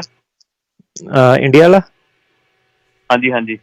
ਨਹੀਂ, ਜੇ ਸਿਟੀਜ਼ਨ ਬਣ ਜਾਣਾ ਫਿਰ ਨਹੀਂ ਲੋੜ। ਹੁਣ ਉਹ ਤੁਹਾਨੂੰ ਰਿਨੰਸੀਏਟ ਕਰਨਾ ਪੈਣਾ ਇੰਡੀਅਨ ਐਮਬੈਸੀ ਦੇ ਵਿੱਚ, ਬੇਸਿਕਲੀ ਵੀ ਅਸੀਂ ਵੀ ਨਾਗਰਿਕਤਾ ਛੱਡ ਰਹੇ ਹਾਂ ਤੁਹਾਡੀ। ਹਾਂਜੀ, ਮੇਰਾ ਵੀ ਪਾਸਪੋਰਟ ਪਾਟ ਗਿਆ ਸੀ ਕਿਸੇ ਤਰ੍ਹਾਂ, ਤਾਂ ਉਹ ਮੈਨੂੰ 24 ਤੇ ਮੁੱਕਣਾ ਜਾ। ਜੀ, ਤੁਸੀਂ ਸਿਟੀਜ਼ਨ ਹੋ ਆਲਰੇਡੀ ਇੱਥੇ? ਮੁਸ਼ਕਲ ਆਉਣੀ ਅੱਗੇ ਜਾ ਕੇ? ਨਹੀਂ, ਮਤਲਬ ਕੀ ਮਤਲਬ ਕਿ ਡਿਸਟਰੋਏ ਹੋ ਗਿਆ ਪੂਰਾ ਹੀ ਕਿ ਥੋੜਾ ਬਹੁਤਾ ਹੀ? ਨਹੀਂ, ਪਾਸਪੋਰਟ ਪਟ ਗਿਆ ਸੀ ਮੇਰੇ ਕੋਲ, ਉਹਦਾ ਹੈਗਾ, ਉਹ ਜੋੜ ਲਿਆ ਸੀ ਉਹਦਾ, ਪਾਸਪੋਰਟ ਪਟ ਗਿਆ। ਚਲੋ ਰਿਨਿਊ ਤਾਂ ਨਹੀਂ ਕਰਾਉਣ ਦੀ ਲੋੜ ਪੈਣੀ। ਠੀਕ ਹੈ ਜੀ। ਮੁਸ਼ਕਲ ਤਾਂ ਨਹੀਂ ਆਊਗੀ ਅੱਗੇ? ਮੁਸ਼ਕਲ ਤਾਂ ਨਹੀਂ ਆਊਗੀ, ਉਦਾਂ ਰਿਪਲੇਸਮੈਂਟ ਕਰ ਦਿੰਦੇ ਆ। ਜੇ ਕਰਨੀ ਹੈ ਐਪਲੀਕੇਸ਼ਨ ਫਾਈਲ ਕਰ ਦਿਓ, ਕੋਈ ਇੰਨੀ ਵੀ ਮਹਿੰਗੀ ਨਹੀਂ ਹੈਗੀ ਜੀ। ਪਾਸਪੋਰਟ ਬਣਾ ਲਓ ਤੁਸੀਂ 24 ਤੱਕ। ਕਿੱਥੇ ਮੈਂ ਕਿਹਾ ਹੁਣ ਜੇ ਟਰੈਵਲ ਟਰੂਵਲ ਵੀ ਤੁਸੀਂ ਕਰਨਾ ਤਾਂ ਫਿਰ ਉਹ ਪਾਟੇ ਦੇ ਨਾਲ ਨਹੀਂ ਗੱਲ ਬਣਨੀ। ਹਾਂਜੀ, ਫੇਰ ਨਹੀਂ ਬਣਨੀ ਗੱਲ। ਫਿਰ ਉਹਨਾਂ ਨੇ ਕਹਿਣਾ ਵੀ ਇਹ ਟੇਪ ਲੱਗੀ, ਪਤਾ ਨਹੀਂ ਕਿਹਦਾ ਹਿੱਸਾ ਜੋੜਿਆ ਜੀ। ਅਗਲੇ ਕਾਲਰ ਨੇ ਹਰਬੰਸ ਜੀ, ਸਤਿ ਸ਼੍ਰੀ ਅਕਾਲ। ਹਾਂਜੀ ਜੀ, ਸਤਿ ਸ਼੍ਰੀ ਅਕਾਲ। ਸਤਿ ਸ਼੍ਰੀ ਅਕਾਲ ਜੀ। ਭਾਜੀ ਮੇਰਾ ਕੁਐਸਚਨ ਹੈਗਾ ਸੈਲਮ ਦਾ ਕੇਸ ਹੈਗਾ ਤੇ ਮੇਰੀ ਕਲੌਕ ਹੋਈ ਸੀ ਪੂਰੀ 20 ਅਗਸਤ ਨੂੰ ਜੀ, ਤੇ 21 ਅਗਸਤ ਨੂੰ ਅਸੀਂ ਫਾਈਲ ਕਰਤਾ ਸੀਗਾ ਵਰਕ ਪਰਮਿਟ, ਤੇ 24 ਅਗਸਤ ਦੀ ਮੈਨੂੰ ਉਹਨਾਂ ਨੇ ਰਿਸੀਵਿੰਗ ਡੇਟ ਦਿੱਤੀ ਹੈ ਜੀ, ਤੇ 26 ਅਗਸਤ ਦੀ ਨੋਟਿਸ ਡੇਟ ਹੈਗੀ ਆ ਜੀ। ਕੀ ਮੈਂ ਉਹ ਤੋਂ ਸੇਫ ਹਾਂ? ਕਲੌਕ 365 ਜਿਹੜਾ ਕੀਤਾ ਇਹਨਾਂ ਨੇ 365 ਦਿਨ ਦਾ। ਭਾਜੀ ਜਿਹੜੇ ਅਗਸਤ ਵਾਲੇ ਸੀ ਮੈਂ ਤੁਹਾਨੂੰ ਦੱਸ ਦੇਵਾਂ ਕਿ ਆਪਣੇ ਵਰਕ ਪਰਮਿਟ ਆ ਗਏ ਨੇ ਲੋਕਾਂ ਦੇ ਜਿਨ੍ਹਾਂ ਨੇ ਫਾਈਲ ਕੀਤੇ ਸੀ ਉਹ ਵਾਲੇ ਰੂਲ ਦੇ ਵਿੱਚ, ਹੈ ਨਾ। 21 ਤਰੀਕ ਨੂੰ ਜੇ ਤੁਸੀਂ ਫਾਈਲ ਕੀਤਾ ਸੀਗਾ ਤੇ ਹਾਂਜੀ, ਜੇ ਤੁਹਾਡੀ ਰਿਸੀਵਿੰਗ ਡੇਟ ਹੈਗੀ ਹੈ ਤੇ ਹਾਂਜੀ ਤੁਸੀਂ ਸੇਫ ਹੋ, ਤੁਹਾਨੂੰ ਤੇ 150 ਦਿਨ ਵਾਲੇ ਚਲਾਓਗੇ। ਪਰ ਮੈਨੂੰ ਹਜੇ ਤੱਕ ਕੁਝ ਮਤਲਬ ਮੇਰੇ ਲਾਇਰ ਨੂੰ ਵੀ ਮਿਲਿਆ ਹੈਗਾ ਜੀ, ਮਤਲਬ ਮੈਨੂੰ ਰਿਸੀਵਿੰਗ ਡੇਟ ਵੀ ਮੈਨੂੰ ਨਹੀਂ ਮਿਲਿਆ ਲੈਟਰ ਘਰੇ ਕੋਈ। ਅੱਛਾ, ਤੁਹਾਨੂੰ ਰਿਸੀਵ ਨੋਟਿਸ ਨਹੀਂ ਆਇਆ? ਚਲੋ ਲਾਇਰ ਤੁਹਾਨੂੰ ਮਤਲਬ ਲਾਇਰ ਕੋਲੇ ਆ ਚੁੱਕਿਆ ਜੀ, ਲਾਇਰ ਕੋਲੇ ਆ ਚੁੱਕਿਆ। ਚਲੋ ਠੀਕ ਹੈ, ਜੇ ਰਿਸੀਵਿੰਗ ਤੁਹਾਡੀ 24 ਤਰੀਕ ਤੋਂ ਜਾਂ ਉਹ ਤੋਂ ਪਹਿਲਾਂ ਹੋ ਗਈ ਹੈ। ਮੈਂ ਤਾਂ ਜਿਹੜੇ 21 ਤਰੀਕ ਜਾਂ 21 ਤਰੀਕ ਤੋਂ ਪਹਿਲਾਂ ਸੀਗੇ ਉਹਨਾਂ ਨੂੰ 30 ਦਿਨ ਦੇ ਅੰਦਰ ਅੰਦਰ ਹੀ ਆਊਗਾ ਵਰਕ ਪਰਮਿਟ। ਜੀ ਜਿਹੜੇ 21 ਤਰੀਕ ਤੇ 24 ਤਰੀਕ ਵਾਲੇ ਸੀਗੇ ਉਹਨਾਂ ਨੂੰ 30 ਦਿਨ ਵਾਲਾ ਰੂਲ ਨਹੀਂ ਹੈਗਾ, ਉਹਨਾਂ ਨੂੰ 30 ਦਿਨ ਤੋਂ ਜ਼ਿਆਦਾ ਲੱਗ ਸਕਦੇ ਆ। ਇਮੀਗ੍ਰੇਸ਼ਨ ਨੇ ਕਿਹਾ ਕਿ ਆਪਾਂ ਟਾਈਮ ਲਾਈਨ ਨਹੀਂ ਦੇਣੀ, ਪਰ ਇੱਦਾਂ ਹੈ ਕਿ ਆਪਾਂ ਦੇਖ ਰਹੇ ਹਾਂ ਕਿ ਵਰਕ ਪਰਮਿਟ ਆ ਗਏ ਨੇ ਉਹਨਾਂ ਦੇ। ਤੇ ਫਿਰ ਜਿਹੜਾ 25 ਮਤਲਬ 21 ਤਰੀਕ ਤੱਕ, ਫਿਰ 21 ਤੋਂ 24 ਤੱਕ ਆਹ ਵਾਲਾ ਰੂਲ ਆ, ਤੇ ਫਿਰ ਜਿਹੜੇ 25 ਤੋਂ ਬਾਅਦ ਵਾਲੇ ਆ ਉਹਨਾਂ ਨੂੰ 365 ਦਿਨ। ਨਹੀਂ, ਇਹਨੂੰ ਆਪਾਂ ਰਿਸੀਵਿੰਗ ਨੂੰ ਕਾਊਂਟ ਕਰਨਾ ਹੈ ਤੇ ਮੈਨੂੰ 2 ਡੇਟਾਂ ਦਿੱਤੀਆਂ ਨਾ, ਨੋਟਿਸ ਡੇਟ 26 ਹੈ ਜੀ। ਉਹਦਾ ਕੋਈ ਨਹੀਂ, ਰਿਸੀਵ ਡੇਟ ਜੇ ਉੱਤੇ ਪਾਈ ਹੈ ਨਾ ਉਹਦੇ ਹਿਸਾਬ ਨਾਲ ਕਾਊਂਟ ਕਰਨਾ। ਹਾਂਜੀ 24 ਹੈ। ਹਾਂਜੀ ਜੀ, ਥੈਂਕ ਯੂ ਜੀ। ਠੀਕ ਹੈ। ਤੇ ਇਹ ਜਿਹੜਾ ਆਪਾਂ ਸ਼ੁਰੂ 'ਚ ਖਬਰ ਕੀਤੀ ਸੀ EAD ਪ੍ਰਿੰਟਿੰਗ ਡਿਲੇ ਜਿਹੜੀ I-9 ਪਾਲਿਸੀ ਆ, ਕੋਈ ਇਸ ਦੇ ਨਾਲ ਵੀ ਇਸ ਚੀਜ਼ ਦਾ ਕੋਈ ਸੰਬੰਧ ਰਹਿੰਦਾ ਹੈ ਜਾਂ ਨਹੀਂ? ਜੀ ਇਹਦੇ ਨਾਲ ਵੀ ਸੇਮ ਥਿੰਗ ਹੈ ਕਿ ਜਿਹੜਾ ਪੇਪਰ ਅਪਰੂਵਲ ਆ, ਜਿੱਦਾਂ ਹੁਣ ਸਾਡੇ ਕਲਾਇੰਟਸ ਦਾ ਵੀ ਪੇਪਰ ਅਪਰੂਵਲ ਆ ਗਿਆ, ਜਿਹੜਾ ਐਕਚੁਅਲ ਕਾਰਡ ਹੈਗਾ, ਕਾਰਡ ਨੂੰ ਜਿਹੜਾ ਪ੍ਰਿੰਟ ਪ੍ਰੋਡਕਸ਼ਨ ਜਿਹੜੀ ਕਾਰਡ ਹੈਗੀ ਉੱਤੇ ਡਿਲੇ ਹੈਗਾ। ਮਤਲਬ ਕਿ ਜਿਹੜਾ ਉਹ ਕਹਿੰਦੇ ਕਿ ਪੇਪਰ ਜਿਹੜਾ ਹੈਗਾ ਉਹਨੂੰ ਤੁਸੀਂ as a work permit use ਕਰ ਸਕਦੇ ਹੋ। ਪਹਿਲਾਂ ਉਹ ਕਹਿੰਦੇ ਸੀ ਕਿ ਨਹੀਂ ਤੁਸੀਂ ਕਾਰਡ ਦੀ ਵੇਟ ਕਰੋ, ਹੁਣ ਉਹ ਕਹਿੰਦੇ ਕਿ ਜੇ ਤੁਹਾਨੂੰ ਪੇਪਰ ਅਪਰੂਵਲ ਦੇਤਾ ਉਹ ਇਨਫ ਹੈਗਾ। ਠੀਕ ਹੈ ਜੀ, ਠੀਕ ਹੈ ਜੀ। ਸਮਾਂ ਵੀ ਆਪਣੇ ਅੱਜ ਦੇ ਪ੍ਰੋਗਰਾਮ ਦਾ ਜਿਹੜਾ ਹੁਣ ਇੱਥੇ ਹੀ ਸਮਾਪਤ ਹੁੰਦਾ ਆ। ਬਹੁਤ ਬਹੁਤ ਧੰਨਵਾਦ ਕਰਦੇ ਹਾਂ ਟਿੜਕੀਆਣਾ ਲਾ ਫਰਮ ਤੋਂ ਆਪਣੇ ਨਾਲ ਜੁੜੇ ਅਟਰਨੀ ਜਗਵੀਰ ਟਿੜਕੀਆਣਾ ਹੋਣਾ ਦਾ। ਸੋ ਜੇ ਤੁਸੀਂ ਵੀ ਉਹਨਾਂ ਦੇ ਨਾਲ ਅਪੁਆਇੰਟਮੈਂਟ ਬਣਾਉਣਾ ਚਾਹੁੰਦੇ ਹੋ, ਇਹਨਾਂ ਦੇ ਆਫਿਸ ਦੇ ਵਿੱਚ ਤੁਸੀਂ ਸੰਪਰਕ ਕਰ ਸਕਦੇ ਹੋ। ਫ਼ੋਨ ਨੰਬਰ ਹੈ 4159090503 415-909-0503। ਅਤੇ ਜਗਵੀਰ ਜੀ ਬਹੁਤ ਬਹੁਤ ਧੰਨਵਾਦ, ਬੜੀ ਮਿਹਰਬਾਨੀ ਜੀ। ਥੈਂਕ ਯੂ ਜੀ, ਸਤਿ ਸ਼੍ਰੀ ਅਕਾਲ। ਸਤਿ ਸ਼੍ਰੀ ਅਕਾਲ। ਅਤੇ ਸਰੋਤੇ ਇੱਥੇ ਸਾਡਾ ਅੱਜ ਦਾ ਪ੍ਰੋਗਰਾਮ ਸਮਾਪਤ ਹੈ। ਮਿਲਦੇ ਹਾਂ ਅਗਲੀ ਵਾਰ ਤੱਕ ਲਈ ਮੇਰੇ ਵੱਲੋਂ ਵੀ ਤੁਹਾਨੂੰ ਸਾਰਿਆਂ ਨੂੰ ਪਿਆਰ ਸਤਿਕਾਰ ਸਨੇਹ ਕੀ ਜਿਹੀ ਸਤਿ ਸ਼੍ਰੀ ਅਕਾਲ। ਸੁਣਦੇ ਰਹੋ ਜੀ ਪੰਜਾਬੀ